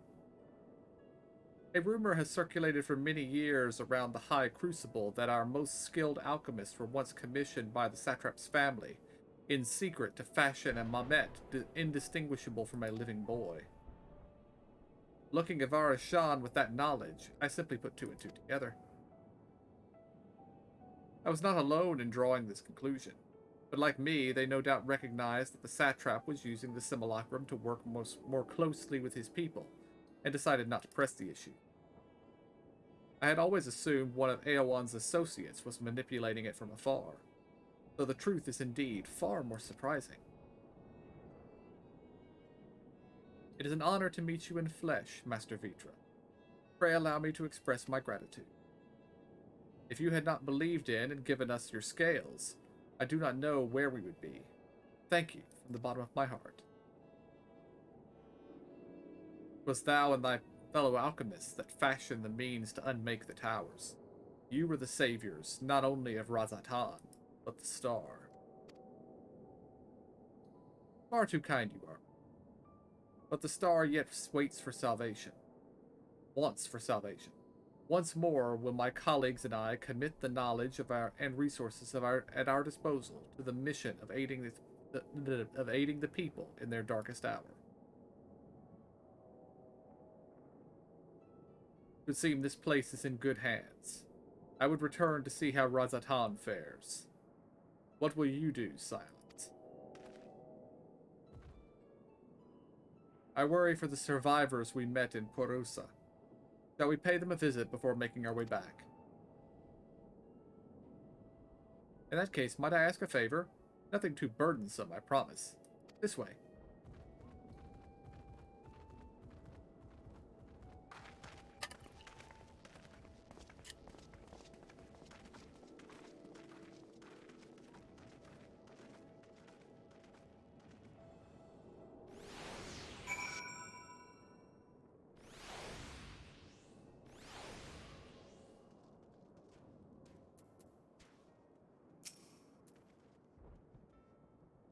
Needs to simmer just a bit longer.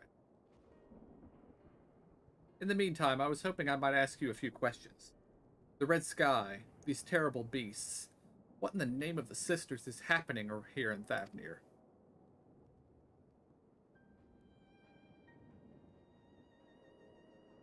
Oh my. That's rather a lot to take in. It would seem the situation is even more grave than we suspected. Thank you, friend. My colleagues and I will use your knowledge to see if it can be further our own research. And with that, here we are. A pot of piping hot chai, brewed from my own secret recipe of spices and tea leaves, together with the hearty helpings of rich milk and purest sugar. I've made enough for everyone in the village. Might I trouble you to deliver a few cups? The drink has medicinal properties, then? Not in the least. The ingredients are quite ordinary. It's so very tasty, though, and has a way of lifting the spirits. The spicy aroma and distinctive sweetness of the chai is a simple everyday pleasure on our island. Sometimes the best medicine is the simplest. A lovely sentiment. By all means, allow us to assist.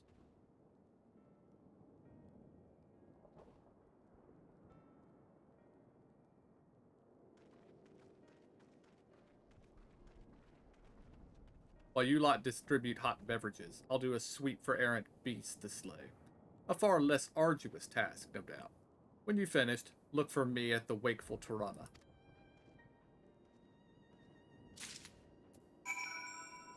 Estinian doesn't do chores.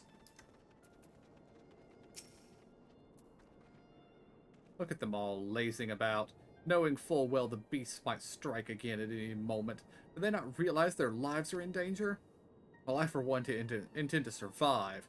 I'm too young to die. Yeah, I'll leave this island behind if I must. But where would I go? Anywhere safe these days? Take your drink. Shut up. A cup of chai? Can't you see I have more important things to worry about? I said, take your drink. Shut up. No. You're right. It is precisely in times like these that we must strive to remain calm and steady. I do believe I'll visit the Elder and see what needs to be done. If there's any way I can aid my village and my friends, I will do it.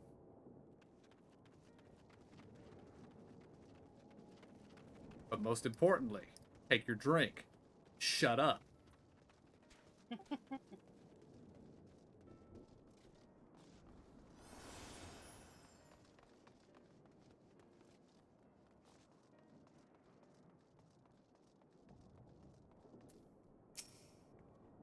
Found one.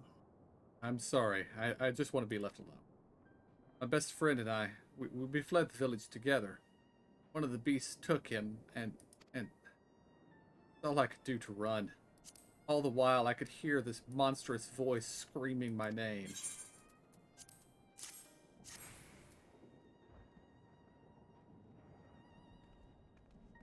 This is for me? Oh, we used to drink chai together often. Shared stories over steaming cups after a hard day's work. Thank you, friend. The pain may never pass, but I must press on all the same. For his memory, and for we who must remember.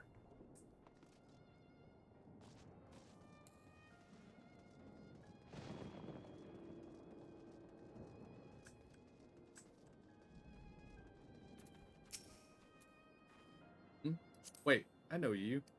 You were the one who saved us from those beasts back at the temple. Were it not for you, well, let's not even think about that. At times like this, we mustn't dwell on what might have been, but look to the future. But what future awaits us? How can Razat Han hope to recover from this? Most of my friends are gone. I don't know where to turn.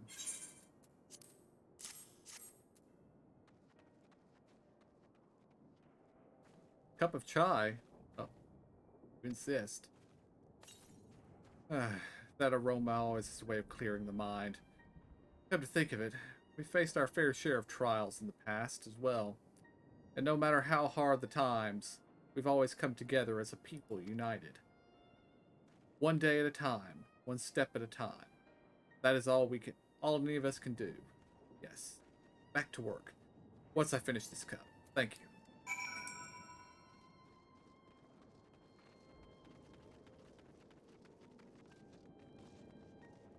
Here's a current, ether current quest.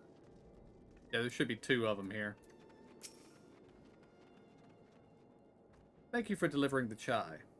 Did it help lift the villagers' spirits? That is heartening to hear indeed. The final days show no signs of abating, but that is all the more reason that we must try and keep our composure. Our lives have been forever changed. The people we have lost will never return to it. These tragedies will long weigh on our hearts.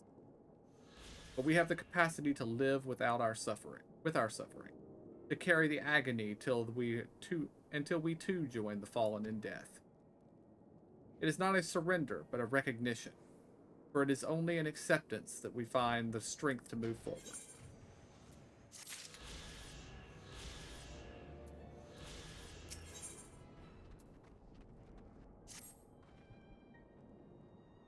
As you have finished your deliveries, might I talk with you for a moment? I was curious to know, what has become of Mavan and Kersarov's remains? Oh, thank you, friend. Surely they will be able to rest peacefully by each other's side. I and the people of Palakistan will perform the rites as soon as we are able. As for the child, it will not be easy for her, growing up without her parents. But I promise to do what I can. Once she is able to eat solid food, the fish I catch will help nourish her.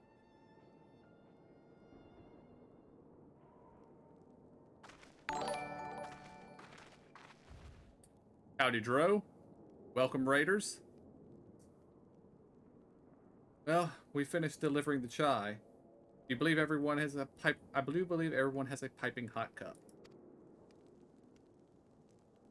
I can almost believe there's a magic at work. How the tension fades with every sip. Let us pray that Palakistan has seen the last of those transformations. At least for now. They are still at risk, as every village in Thavnir, like as not. Still, I trust we can save this place leave this place in the care of our friends from the Radiant and the High Crucible. Shall we return to Razatan? By all means, do not let us keep you any further. There are still many who have need of your wisdom and strength to deliver them from this terrible calamity. And I will do what I can as well. I will bring ration supplies from Akiali. We have plenty to spare. Then let us find Estinian and be on our way. Where did he wander off to again? The wakeful Tirana. Near the bridge to Razatan, as I recall? Very well then. How was your stream tonight, Dro? What were you playing?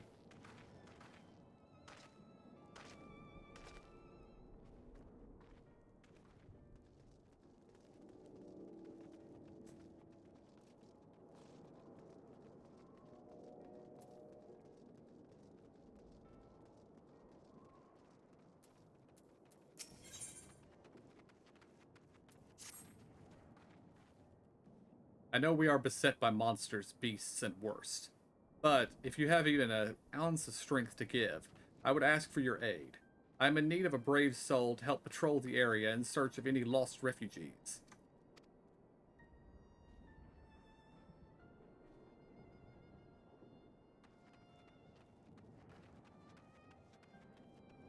Ah, nice. I haven't played Lightning Returns since it first came out.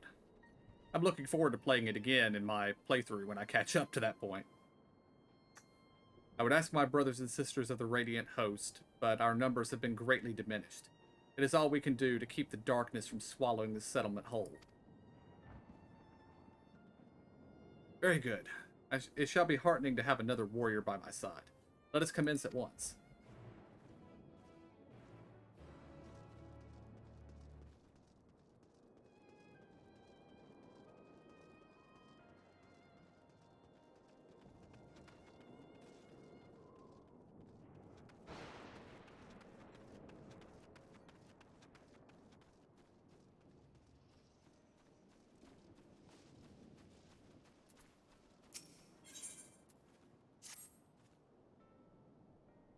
Ah, what luck. You look capable of braving the jungles unscathed. Would you help me search for a group of refugees I became separated from?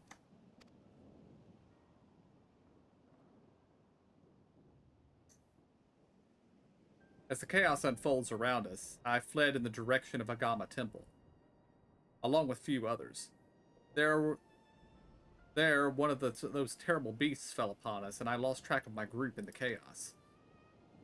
While I was able to make my way here, none of the others have, and I worry for their safety. I would like nothing more than to search myself, but all hands are required to defend this place. Agama Temple is to the west. Please, journey there and guide anyone you can find back here. I only hope they manage to some manage to survive this mess. Yeah, I remember really enjoying the game when I originally played it, but that was quite some time ago. Whenever it originally released, that 2012, 2011, something like that.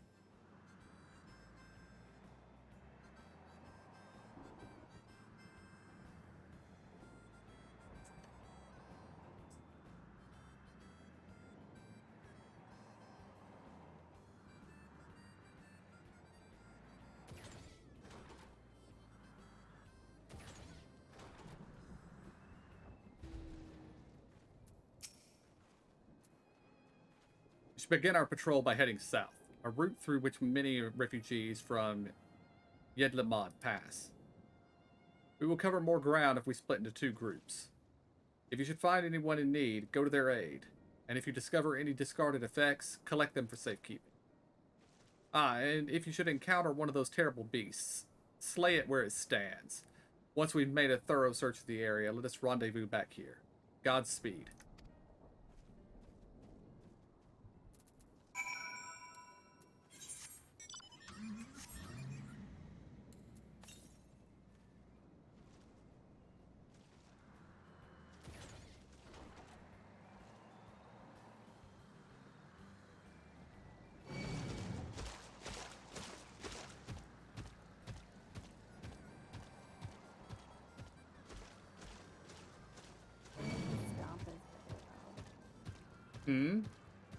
Those crocodiles or whatever from the tire, they stomp very loud. Yeah, their stomp is very loud.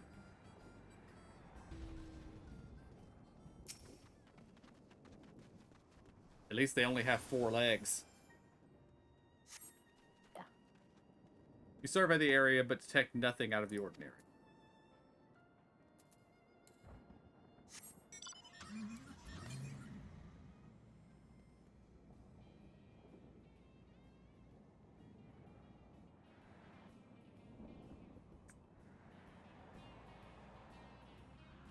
Of course, I noticed in the cutscene, the Arakoa, they have pretty hefty stomps too. Mm-hmm. Yeah.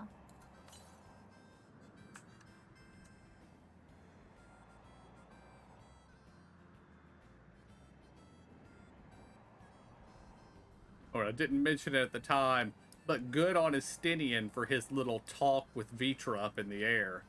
That was far more words than Estinian usually says. Mm-hmm. Yeah.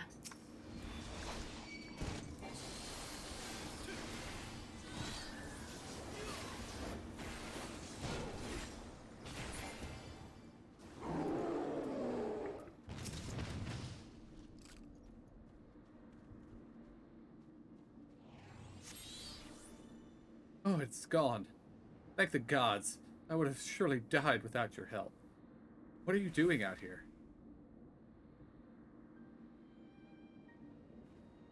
I see, so the Radiant Host looks over us yet. For that I am grateful. Well, I suppose if I followed the path that you took to get here, I should be safe on my way back. You didn't leave anything alive, did you? No, that's not usually my modus operandi, but yeah, you should be fine. Good luck.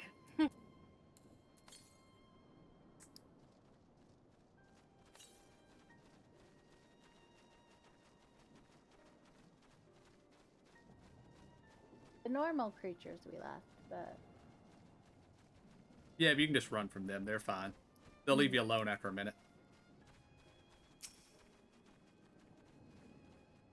See a strange statuette sticking out of the ground, depicting a woman wearing a beastly mask. it may be best to collect it.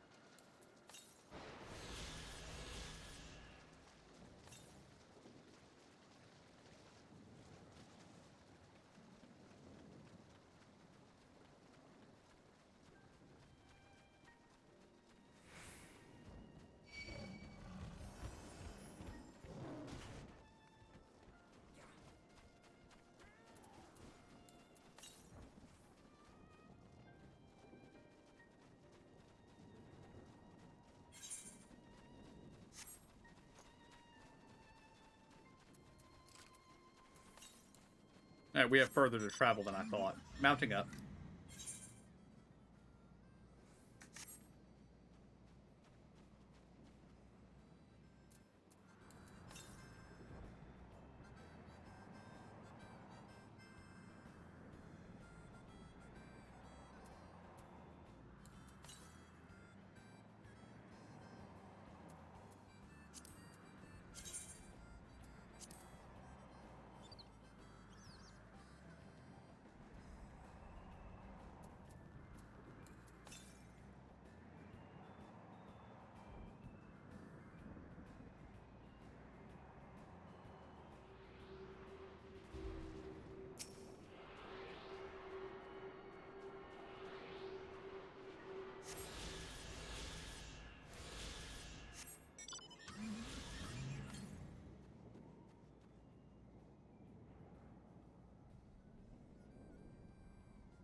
Alright, we have all the ones that we can find scattered around the map. Complete these 2 quests and we can fly.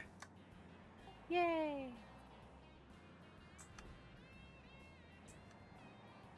Realize I'm going the wrong direction now. Well, no, there's a turn in to the right. Yeah, but there's also a marker out this way that's going to have another turn in back over there to the right. Alright. The other one I was looking at is the Estinian. Ah, gotcha.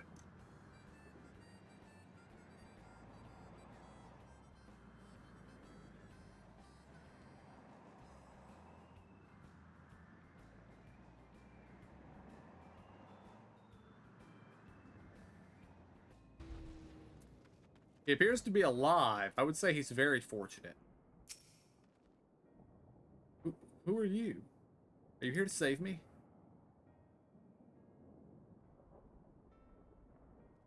Of course, I knew she wouldn't forget about us. The beast prowled the area for some time, but I managed to find refuge among the rocks. However, I've been too frightened to set foot from the shelter for fear of drawing the attention of some hungry animal. But with you here, I believe I can find the courage. Will you accompany me to Palaka's stand? Thank you. Now let us tread carefully. Escort the unfortunate straggler safely to Palaka's stand. Should you fail to defend him or move too far away, he will return to the vicinity of Agama Temple, where you may rendezvous with him and try again.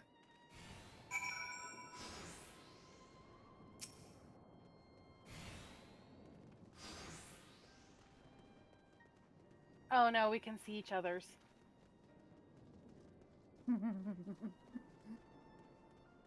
We're going to have a lot of things to defend, aren't we? Yep. Probably.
Dear Alligator, you are not part of the quest.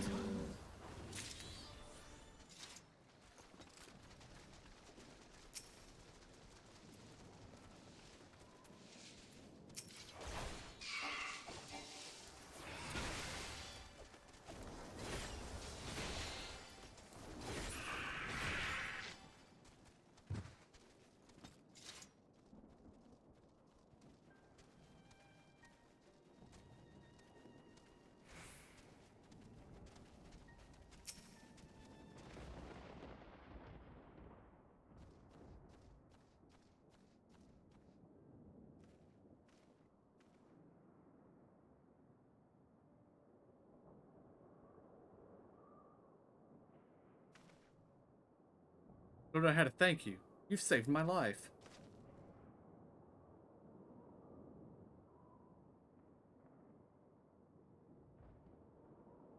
Please, tell that brave woman from the Radiant Host that I've arrived safe and sound.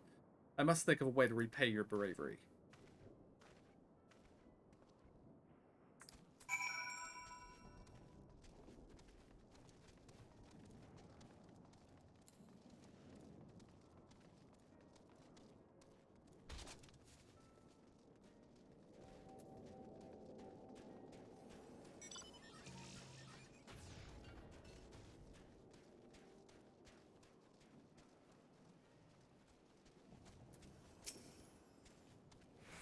I watched your arrival. I recognized that man from the group I was with, and I'm overjoyed to see him safe.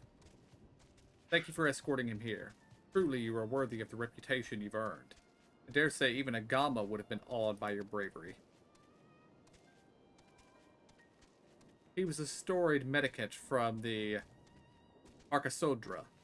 When the Heroes landed ashore this island and war broke out, he spared no effort to save the lives of all who were injured in the conflict. He saw no tribes, only those in need. He is not so different from you, who throws himself into the maw of danger to save someone they've never even met. If Agama's spirit lives on today, it is through your selfless deeds. Take this as a reward, although I have no doubt you would deny it if I let you. Once my watch is ended, I shall patrol the woods in search of any more hiding among the trees.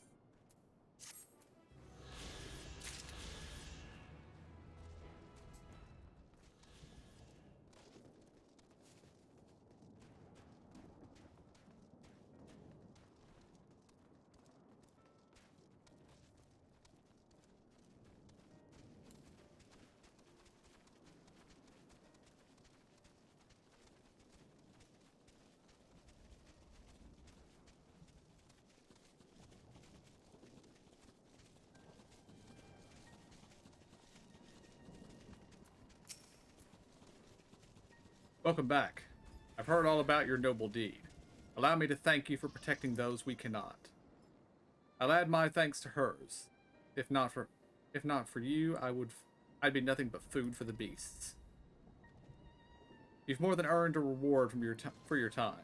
Speak with me again at Palaka Stand, and I'll ensure you get it. More food.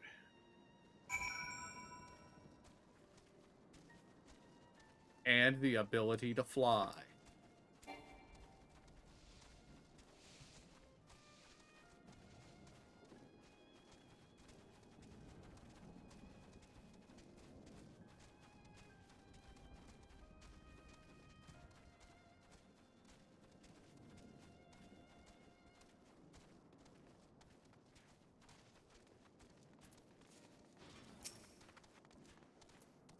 The work ahead of us is vast, and any lives we can save are precious indeed. All I come across in my patrol was discarded belongings, scattered luggage. Did you find anything else of note?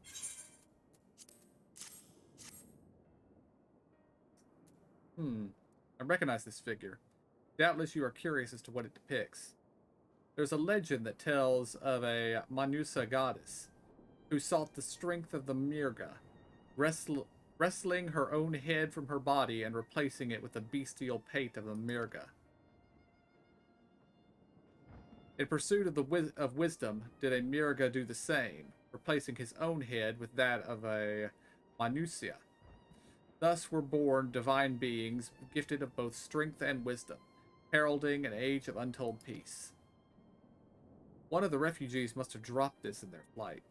This figure is a reminder that the most insurmountable hardships can be overcome by looking beyond the bounds of tribe for help. A figure so fine was likely beloved by its owner. I shall do what I can to see it return to them. Thank you for your help today, Trevor.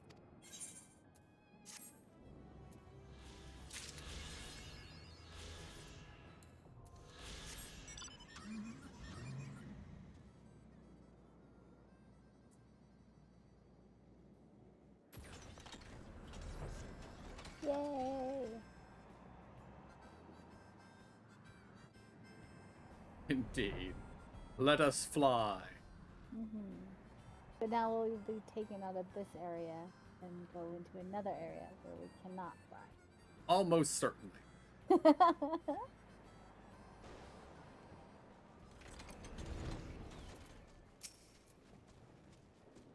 Alphanode told me everything.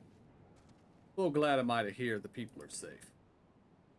Likewise, you'll be pleased to know I found no evidence of lingering beasts in the jungle and ruins. It would seem you finished off the last of them. Trying times yet lie ahead for the people of Thabnir. Fortunately, they have a wise and benevolent satrap to shepherd them through. Speaking of which, I received word from Thancred not a short while ago. He awaits our return to the city on Alzadal's path. Go.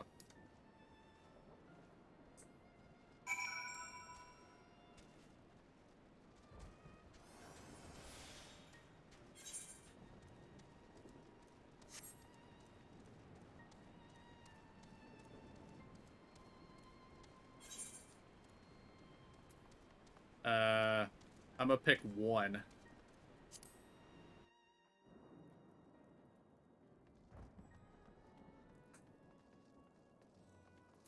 First time I've ever seen one of those. I get that all the time going to Revenant's Toll. I don't go to Revenant's Toll very often.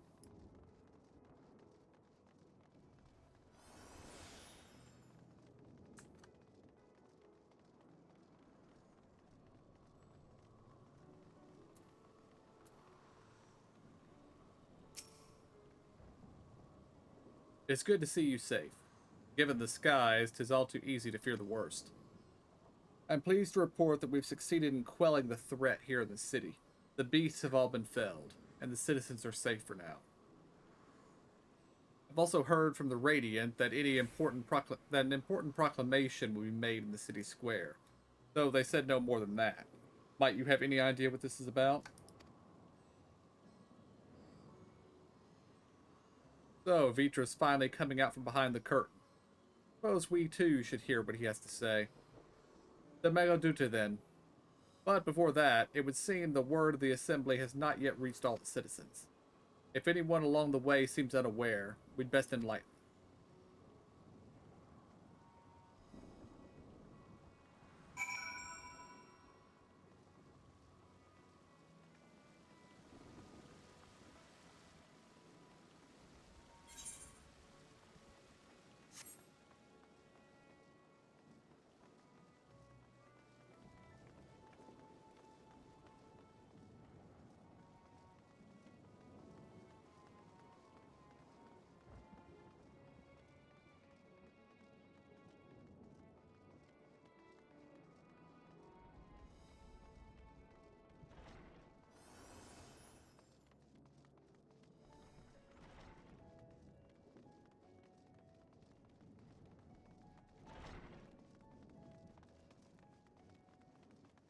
No, we're back in here.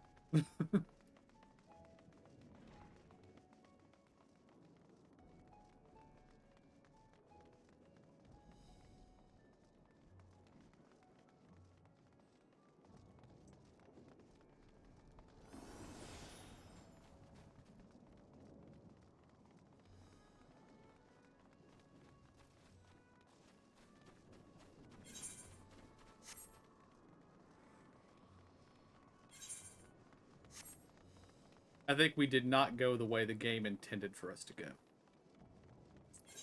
No. But that's alright.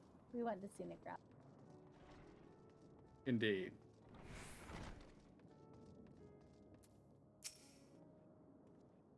Are the beasts all gone? I've been hiding, and I'm too scared to go out and look. Oh, that's a relief. I thought one of those beasts was going to eat me. I wonder where Varashad is. He's the slowest runner. I hope he got away. He could be with the people from the palace. Well, maybe I'll see him in the square. Varashad is Vitra's simulacrum, isn't it? I can't remember his name, unfortunately. I think it is.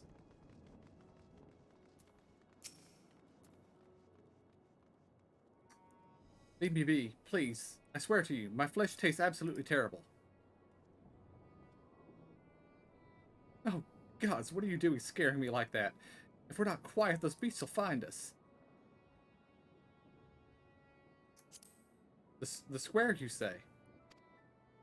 But that's where the satrap was killed. With my very eyes, I saw him crushed to the creature's maw. So many lives lost. Such terrible carnage. Do you say there is someone else who would lead Ratzat in his stead? Whoever they are, if they say anything to sully the memory of our beloved satrap, I'll make them regret it. Yeah. Mm-hmm.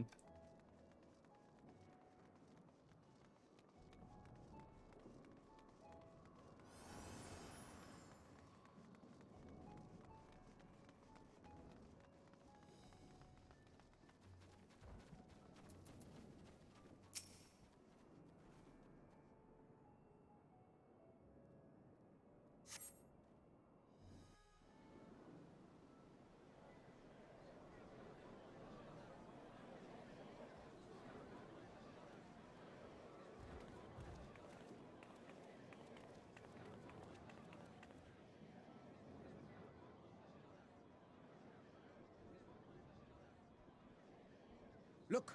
Someone's coming!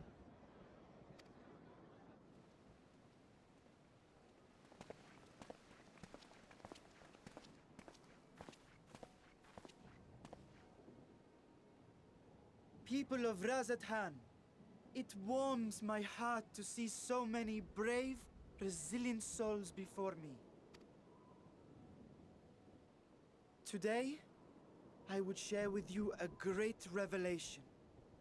But before I do, I must make a humble request. Do not be alarmed, nor avert your eyes.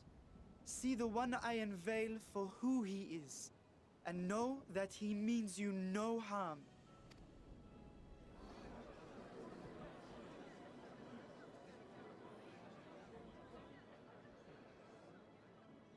Very well.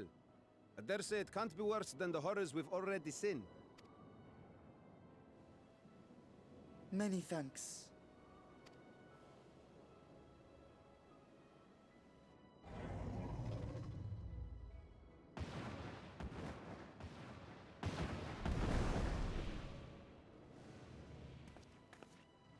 A dragon!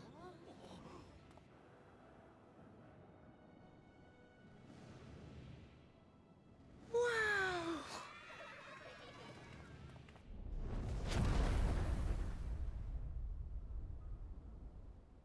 People of Radzathan, I am Vritra, and for years uncounted hath this isle served as mine abode.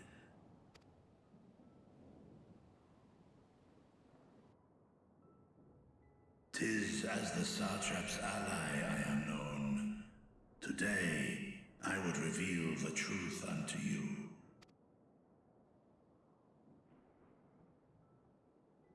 Let us hope they accept him.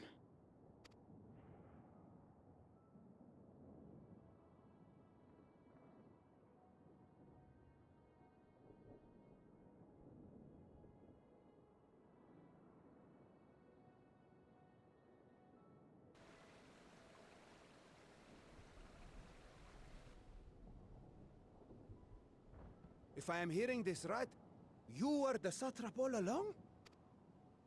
Vashan!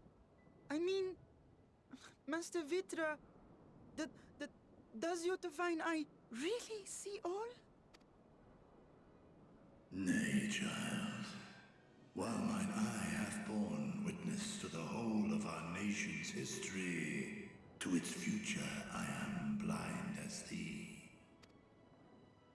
Countrymen, calamity the likes of which we have never known is come to Thavner, our home.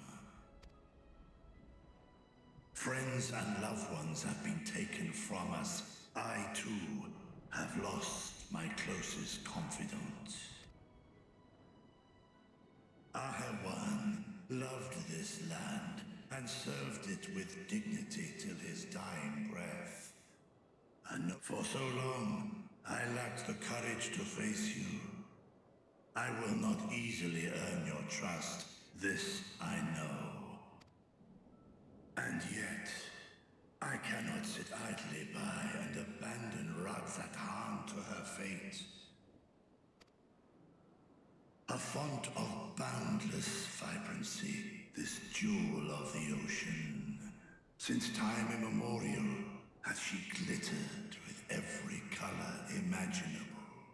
To this dragon, slumbering in his dark lair, 'twas a mesmerizing sight, and one that brought no end of joy to my heart. This calamity hath stolen too much from you already, yet so long as you live, the light of Radzat-Han will never be extinguished. I pray you let me watch over it, over you, and lend me your strength, that we might face this trial and those to come as one. I do not know you, dragon, but I thank you for speaking the truth to us. As divinities, both Manusha and Riga once joined together. So too do I believe that hand in hand, we can overcome this ordeal and welcome an era of peace.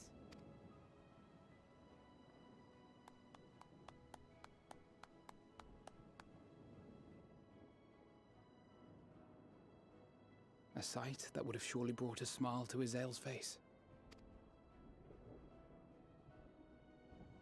Indeed.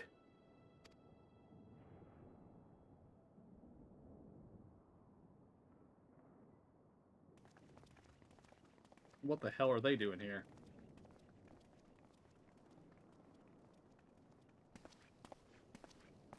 Excuse me, but I must speak with the Satrap at once. Father.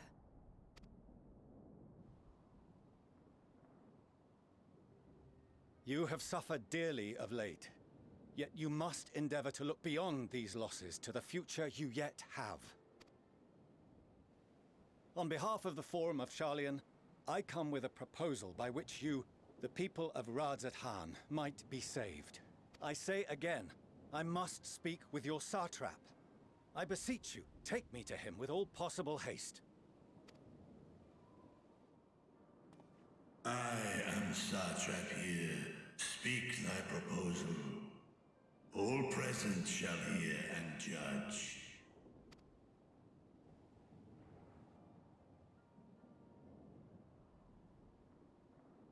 If I have given offense, then I apologize. First, allow me to share with you what knowledge we have of the phenomenon responsible for your woes. The final days. 'Tis an affliction of stagnancy and rot, sown into the currents of the star. Though the first prominent manifestation was here, in Thavner, it will invariably spread to every corner of the world. The Forum was forewarned of this apocalypse several centuries ago. Thenceforth, my predecessors sought to prepare for the end times in the only conceivable fashion, by securing a means of escape.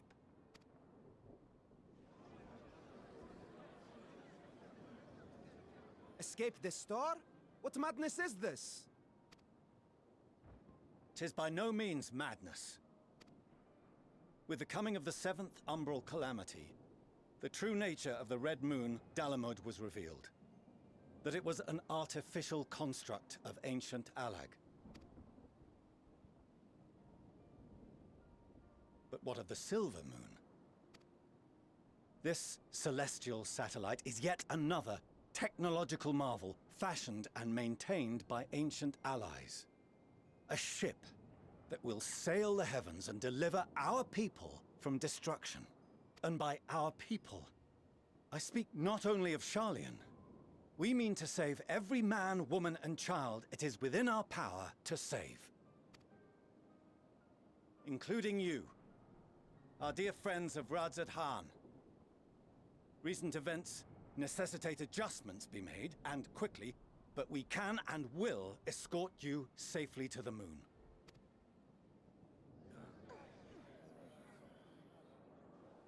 Long has thy forum been allies to Thavner.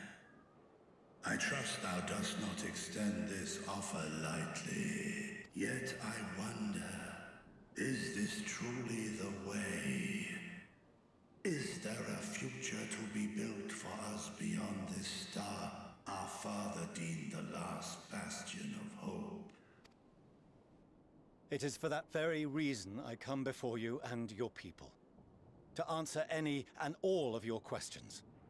To offer my assurances and allay your fears. Though, if you wish the best for your people, I advise you to render your decision swiftly.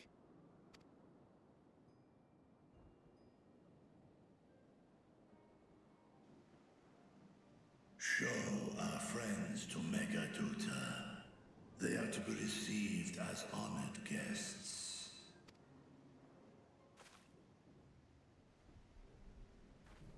Worry not. Whatever decision is reached, your paths shall be yours to decide. Until then, heed the warning of these brave heroes. Guard your hearts against fear and despair, for it is within such fertile soil that the seeds of blasphemy find purchase. Remain calm and attend to your daily tasks. I shall return anon.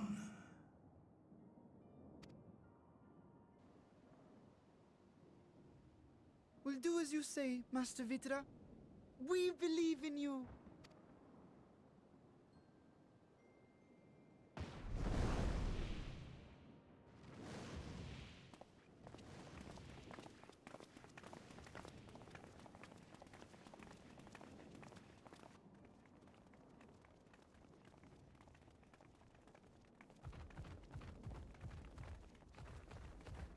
Oh, you're still here. What a relief.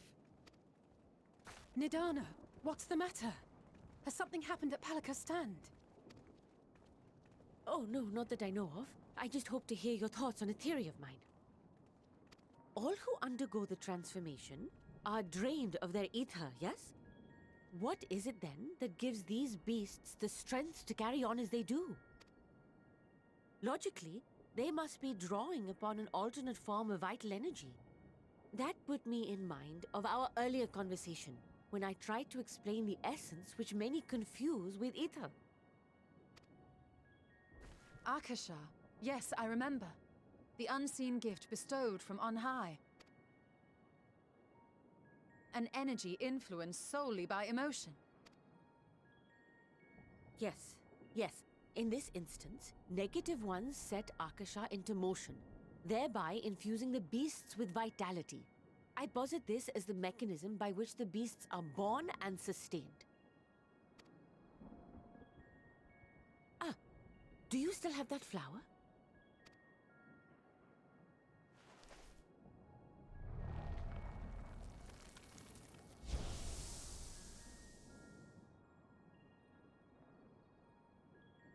If we accept Well, that that it can't be once shone good. bright by drawing upon Akasha, influenced by the thoughts of those nearby, then fear, terror, despair, negative emotions so powerful as to suffocate it, permeated the air in this place. You must be very careful. The forces which drive the final days may be beyond our ability to perceive.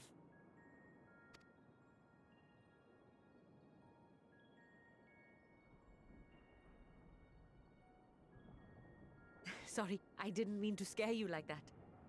At any rate, I will continue my research into Akasha. Do temper your expectations, however. There are sadly few detailed studies upon which I may draw. Formulating a new theory as you have is itself no small feat. I wish you well in your endeavors, and pray you take care. Thank you. You stay safe as well, yes? Till next we meet. And we will meet again.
AFK just a minute.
And I am back.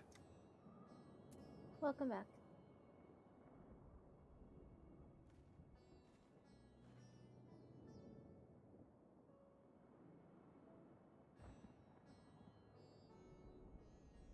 Hi, I'm here. Sorry, I think KJ is still AFK.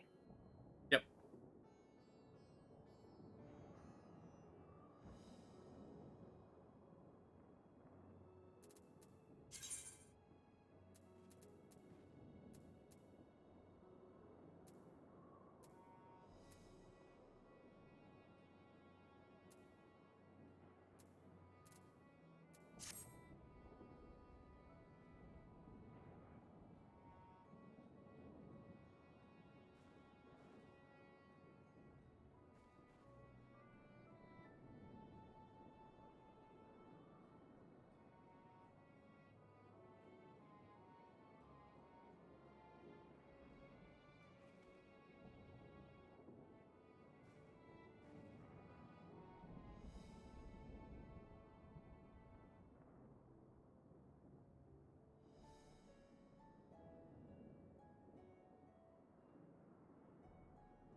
Welcome back.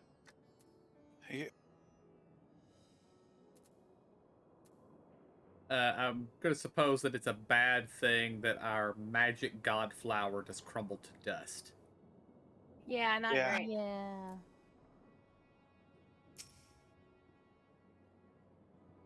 As far as we have come, and after all the horrors we have seen, there's still so much we do not know about the final days. Could it be, as Nadana said, that the cause of this phenomenon is beyond our comprehension? And if so, are we powerless to forestall it?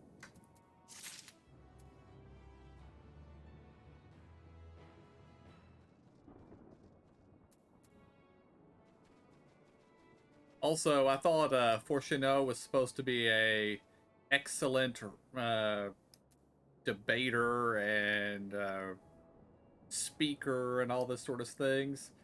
Walking into a place that's been devastated and said, "Oh yeah, we knew this was coming a couple of centuries ago and didn't tell anybody," is a bad way to start your your promise to help them. Yeah, not super great. Indeed. Greetings, honored scions of the Seventh Dawn. I have a message from His Excellency the Satrap. Brave scions, you have my gratitude for aiding my people in this most trying of times. Alas, matters here in Megaduta prevent me from meeting you all in person. As a token of my appreciation, I have arranged for a feast to be held in your honor. May it nourish you in preparation for the trials ahead. Such are the words of Master Vitra.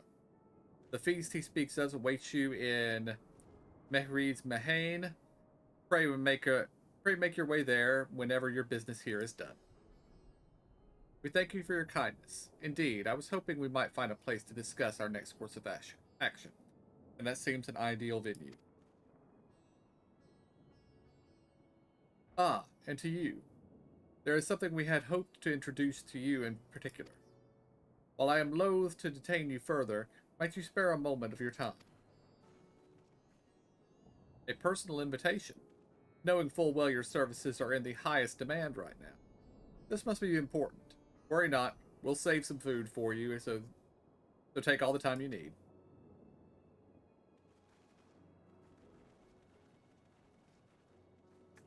Thank you, friend. Whenever you are ready, please join me in the Aetherite Plaza. I shall go on ahead.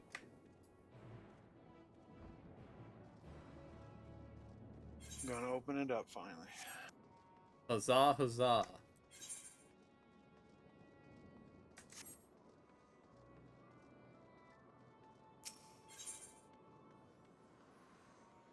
I guess there's not actually one closer than this.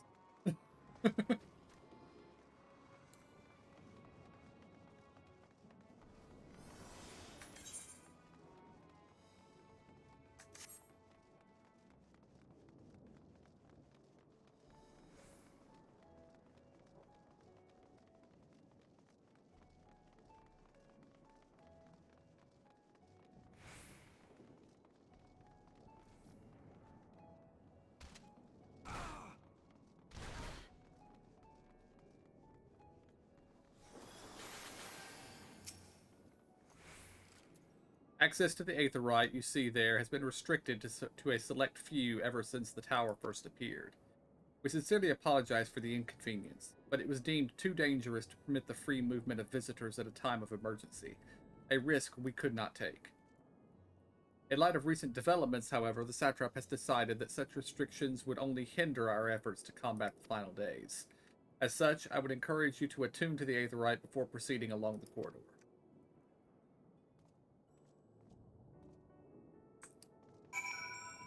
And we didn't tell the rest of the Scions because they never used the Aetherites anyway.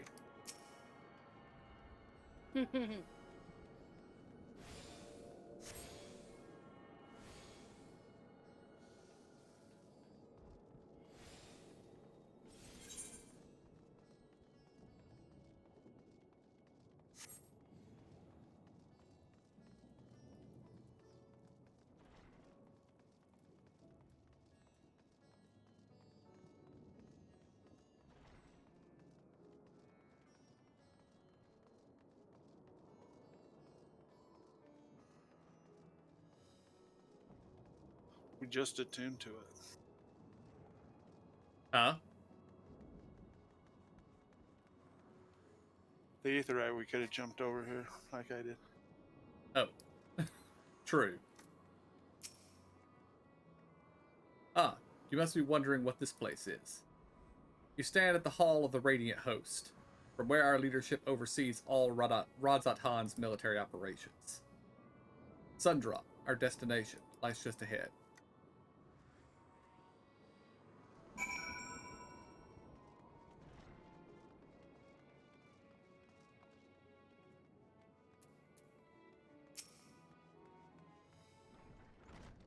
I see Oldans and Lamincians. Welcome to Sundrop. Without further ado, allow me to introduce you to...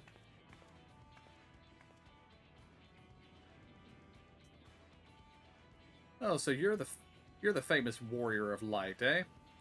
I knew at the moment you stepped through the door. You've the look of one who's walked through hell. Shirabot, please. You are speaking to the satrap's honored guest, and a savior of our people. Can you not show a modicum of respect? What disrespect is there to pay a fellow warrior a compliment? We're all friends here, or will be soon enough. More formally then, for the benefit of my countrymen, it is my pleasure to have you with us, O great champion of Eorzea, scion of the Seventh Dawn, warrior of light, and all-around good egg, I'm sure.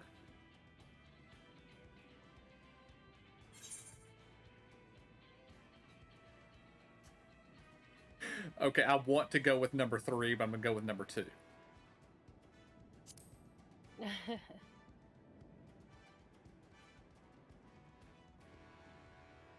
A fool with too many scars and knees that ache in the winter. The name's Shirabot, and I attend to business here. As for what sort of business, how can I put it? Radzat Han welcomes delegates from other lands to oversee trade and diplomatic dealings. Then there are military matters to discuss, which is why all these officials are stationed here in the Sundrop. I imagine you're more familiar with each of the nations they represent, yes? We've got representatives from Doma,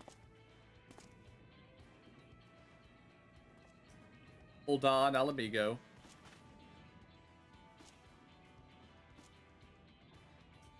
Limsa Lamensa.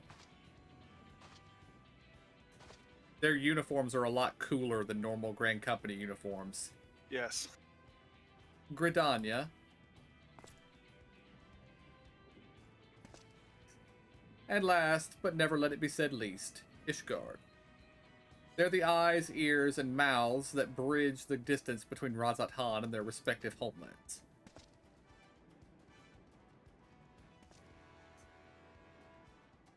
We've used this brief respite to share the details of our plight with our overseas counterparts. And wouldn't you know it, all of their leaders requested a few words from you specifically. You're a man in high demand, eh? And so, would you mind regaling us with your own account? Indulge us before you indulge yourself.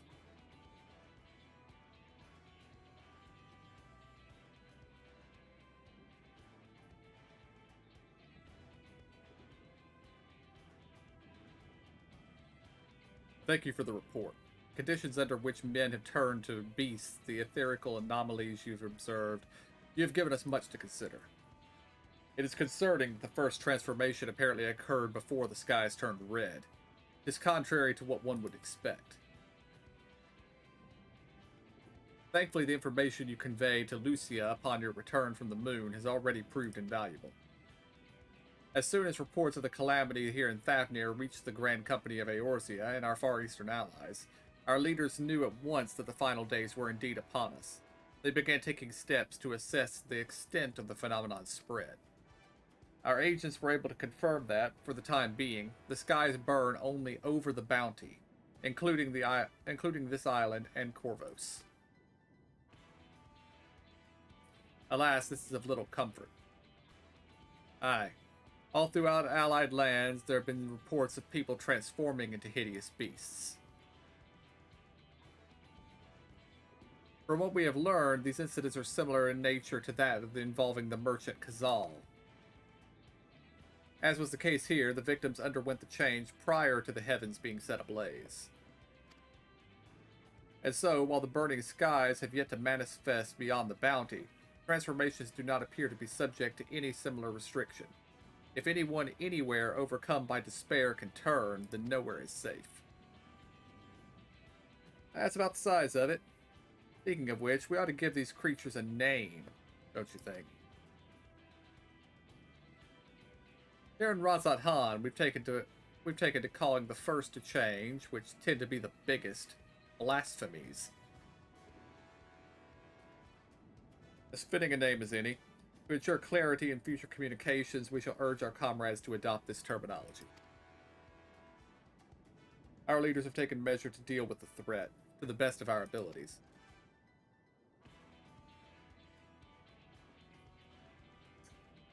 Aye, each nation has assembled their own groups of elite soldiers to put down these so-called blasphemies and their spawn as and when they appear. At the same time, they're doing all in their power to put people's minds at ease and prevent panic and fear from spreading. That said, brave souls with the strength and fortitude to fell these terrible fiends are not easily found. Just so, and it is for that very reason that we turn to you. Pray lend us your strength, and help us slay the blasphemies that plague our homelands.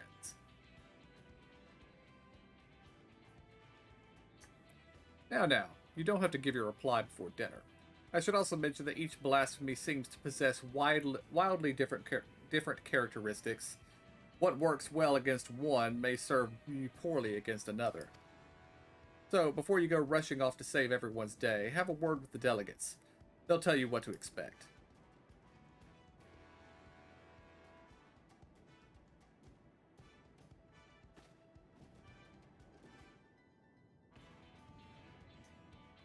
And with that, I do believe our friend here has a feast to attend. Spare a thought for us while you're tucking into all that fine cuisine, eh? You've gained access to the role quests for Endwalker. A separate quest line and story is now available for tank, melee DPS, physical range DPS, magical range DPS, and healer roles. To undertake these quests, speak with any of the delegates in the Sundrop, and agree to help them defeat the blasphemies that plague their respective homelands.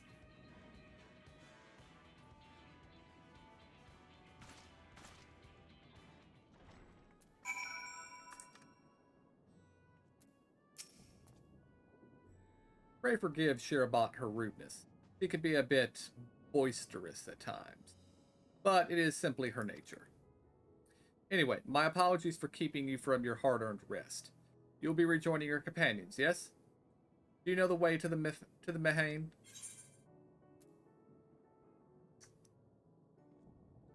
I'm just going to say I know where it is. Glad to hear you're becoming familiar with our fair city.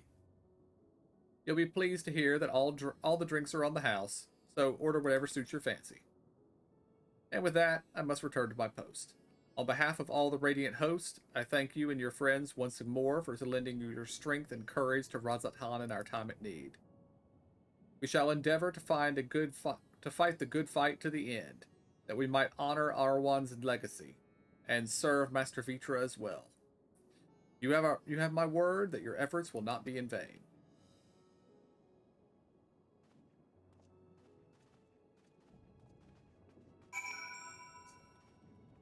I find it interesting that my role quest is the Gridanian delegate. When you're not there, yeah. Well, no, it's that Gridania is the one city that doesn't have a tank class in it. Oh, that may be why they need you. Could be. Could be. Mine's all Megan.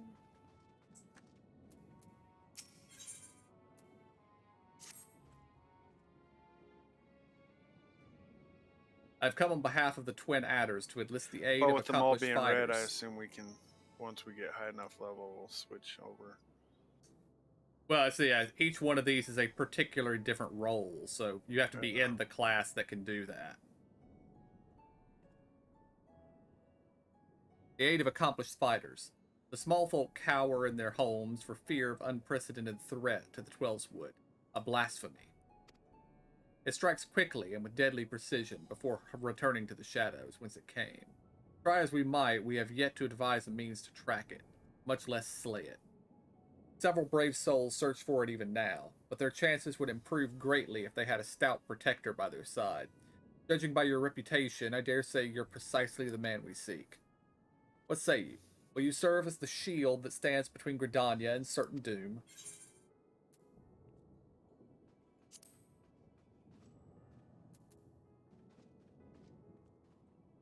I will take that as an enthusiastic yes.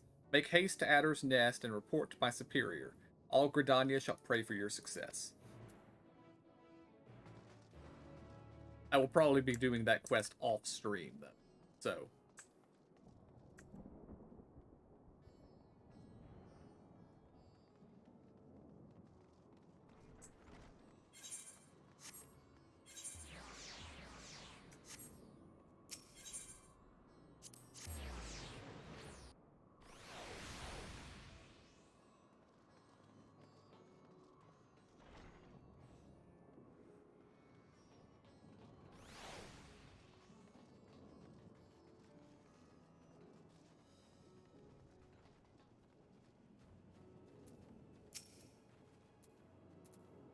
Welcome. When the satrap asked us to entertain a party of honored guests, I was wondering who it might be. This is a lovely surprise, to say the least. By the way, I heard about Khazal from your friend Grahatia. I understand there was nothing that could be done, but I was heartened to hear he meant us no harm. I cannot thank you enough for dispatching the beasts. As the smallest token of our thanks, your food and drink tonight are Mehreed's treat. Speaking of which, what shall I start you off?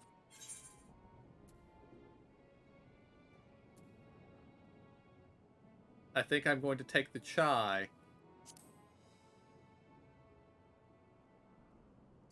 As you wish. Pray join your friends, and I will bring you your drink. We all know what happens when we try to drink alcohol. We end up passed out, and the world comes to an end. Mm-hmm. Hence the reason why I said water. Just water. Yeah. Welcome back. Whatever did the Radiant want with you, pray tell?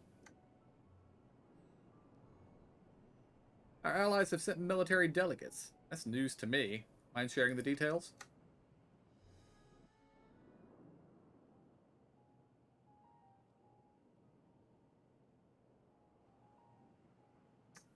So blasphemies now plague all the realm.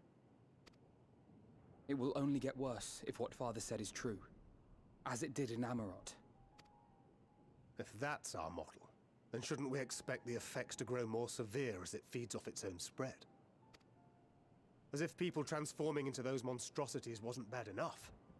If the flora and fauna, if the land itself turned against us. No one would survive.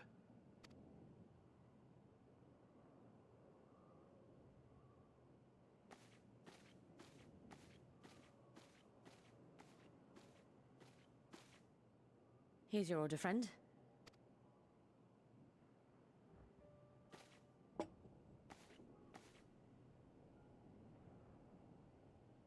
May you find comfort in these dark times.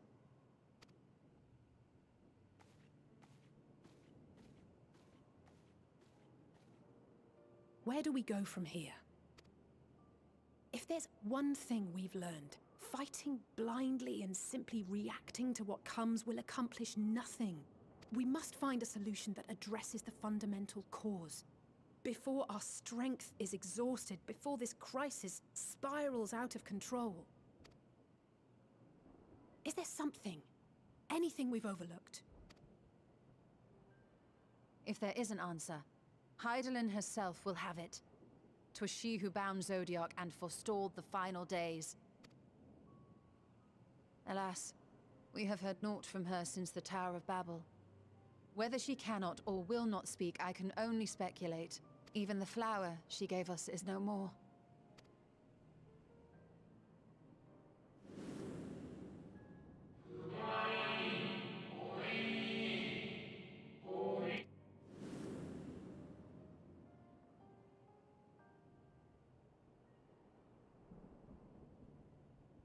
So advised the Watcher. But what could be the significance of that name? It is entirely unfamiliar to me. To me as well. It meant something to the ancients, though. In our time. Most surely. Yet I do not recall a single mention of it in the records of Anida. Another dead end. And quite literally. It's not as if there are any ancients living we could go and ask. Not alive as such, but not quite dead.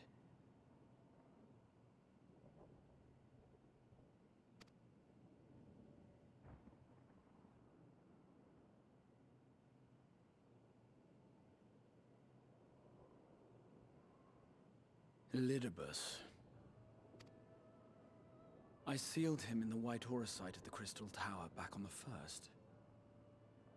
Contained within that reservoir of ether that maintains it, ether that is returned little by little to the sea. Naught may remain of his soul. However, if part of it lingers, we might be able to speak with him there. We can no longer make that journey, but you, my friend, still can.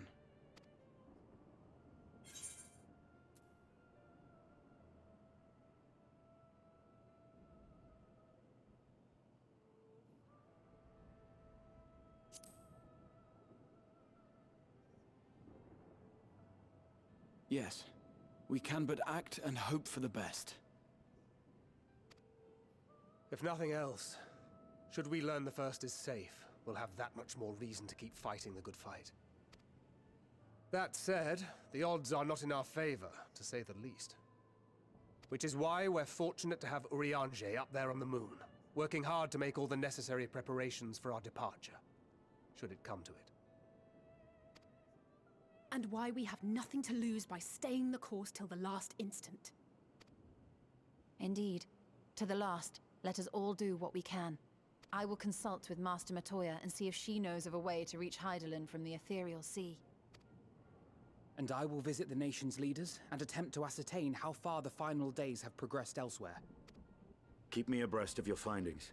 I can seek out and slay the worst of the immediate threats, if only to slow the spread. Unease, terror, despair. Try as we might to suppress them, these emotions will return to harry us time and time again. But when they do, remember this. Your friends and loved ones are out there somewhere, sharing in your struggle. You are not alone.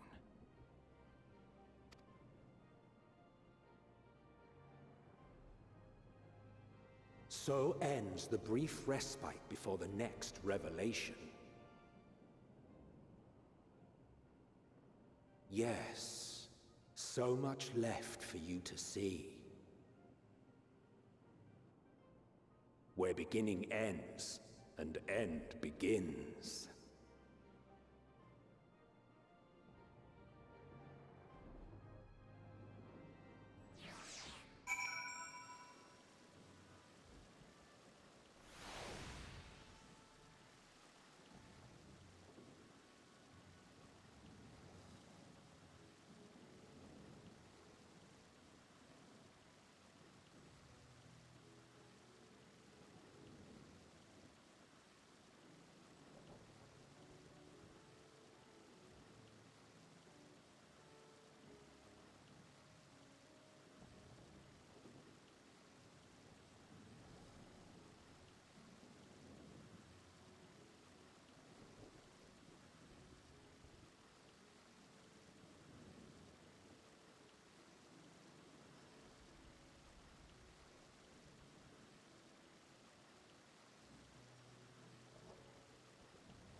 Alright, KJ. When they brought you your drink, what did it look like? Cloudy water. Well, what was it served in? Oh, big golden chalice. Okay.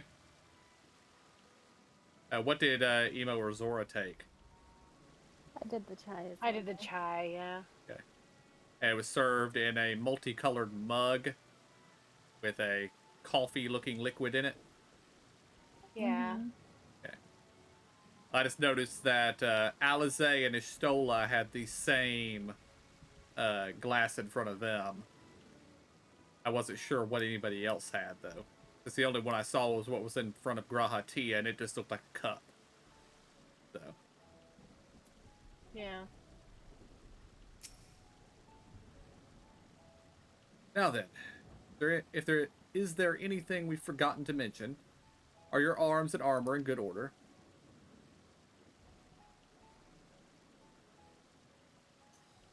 In that case, it's time we each attended to our tasks.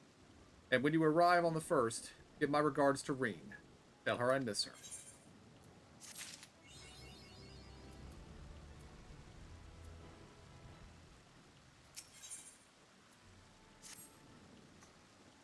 Take this, my spirit vessel.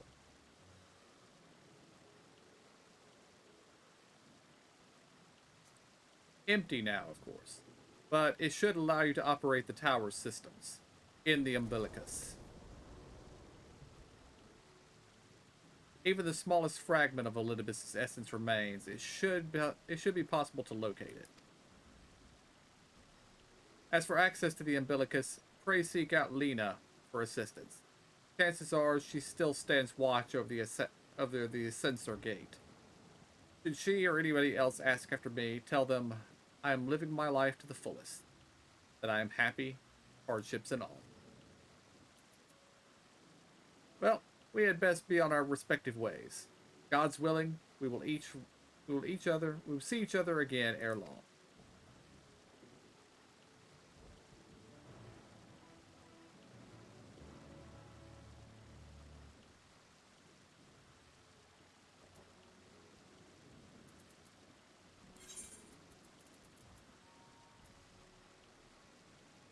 Alright, we could just teleport to the Crystarium, but I think it's only proper to go through the door.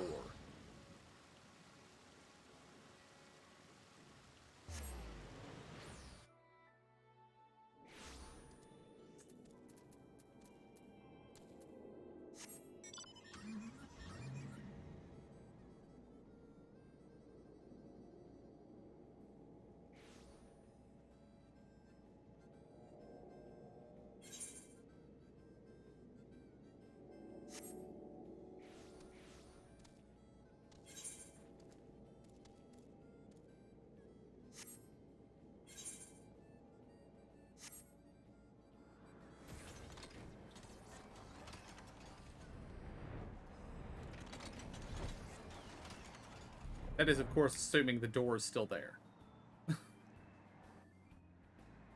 Oh.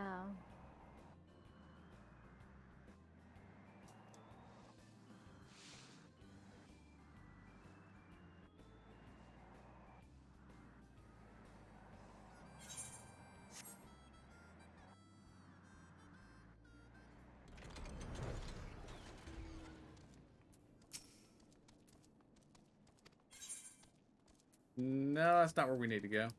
Or is it? Yes. Okay.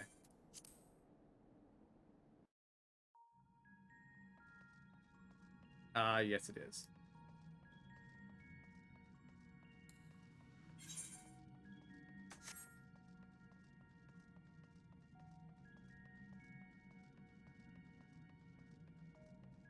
But I don't see anything here. Yeah, ran all the way down, and I think I'm supposed to You talk talk to to somebody the instead. beekeeper. Yeah, okay. I was running to the other end, and then I was like, wait a second.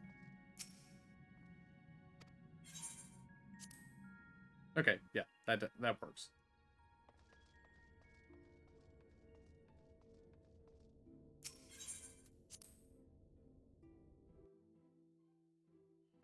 Burst open the door. Surprise, surprise, I'm back. I'm back, bitches. That's what I was just gonna say. I was going to too, but y'all did it. I was like, shame.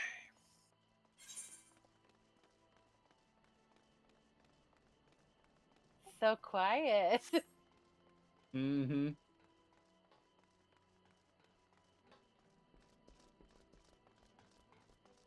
It does not say apocalypse is happening here, so there's at least that. Mm-hmm. For now. Indeed, for now. It's us. We'll be here and then it'll come. Yeah, apparently we are carriers for the apocalypse disease. Mm-hmm.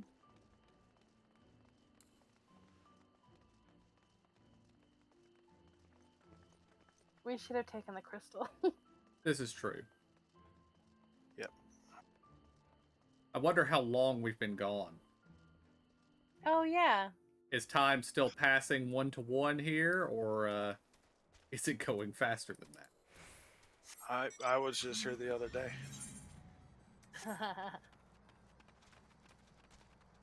There's certain mats I need here.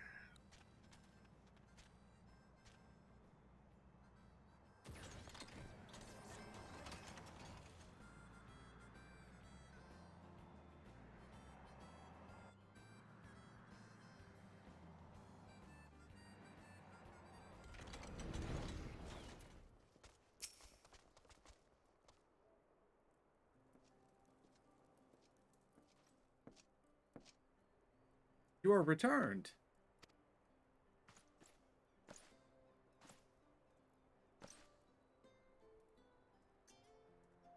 Have you been well? You and the others. Going with option 2.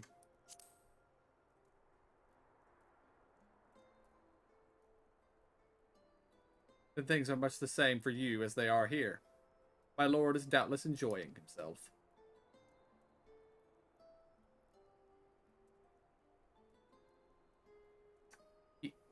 He said this to you. These exact words. To know that he is happy fills my heart with joy. Thank you for taking care of him. When next you see him, please tell him not to overexert himself, futile a request though it is. And tell him that all is well here. The peace you gifted us continues, and we work hard to build new lives for ourselves. In the course of this, we occasionally bicker, but we've been more optimistic for the morrow. If I had to mention one dilemma, it would be the question of our governance. Even as we speak, debate rages over how we should run the city in the Exarch's absence. Most are of a mind that the Settlement Council should continue to oversee the general running of the Crystarium, while representatives are elected to determine policy and handle diplomacy. Thus far, nothing is set in stone, but however we choose to proceed, we will not replace our lord. No one could.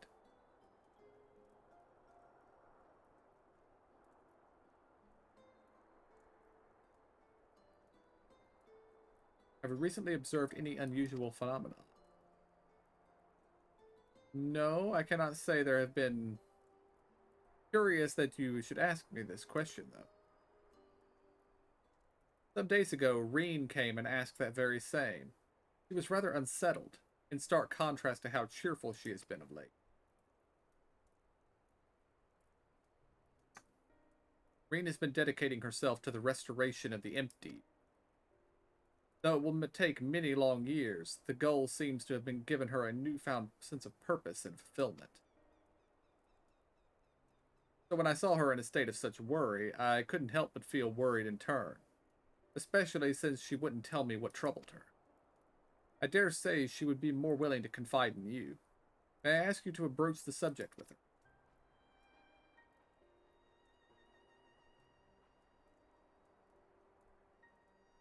You wish to enter the umbilicus. Very well, I shall fetch the key at once, and take the opportunity to find Reen. Please, wait for me in the city, in front of the Cabinet of Curiosity, shall we say. I will be along as soon as I can.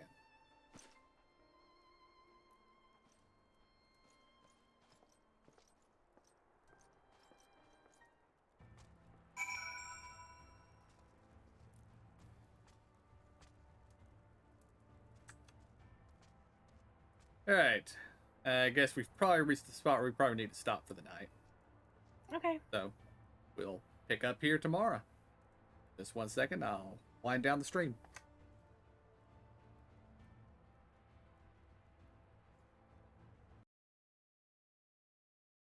Alright, guys, I believe that is where I'm going to end it for the night.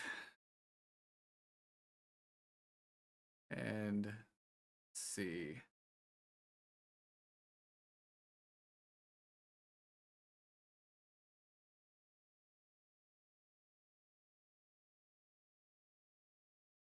Yeah, I believe that is where we will call it for tonight. And tomorrow, we should be back, and we will continue from here. So, until next time, I want to thank y'all for joining me. Hope y'all enjoyed it. I'll see y'all next time. Have a good night.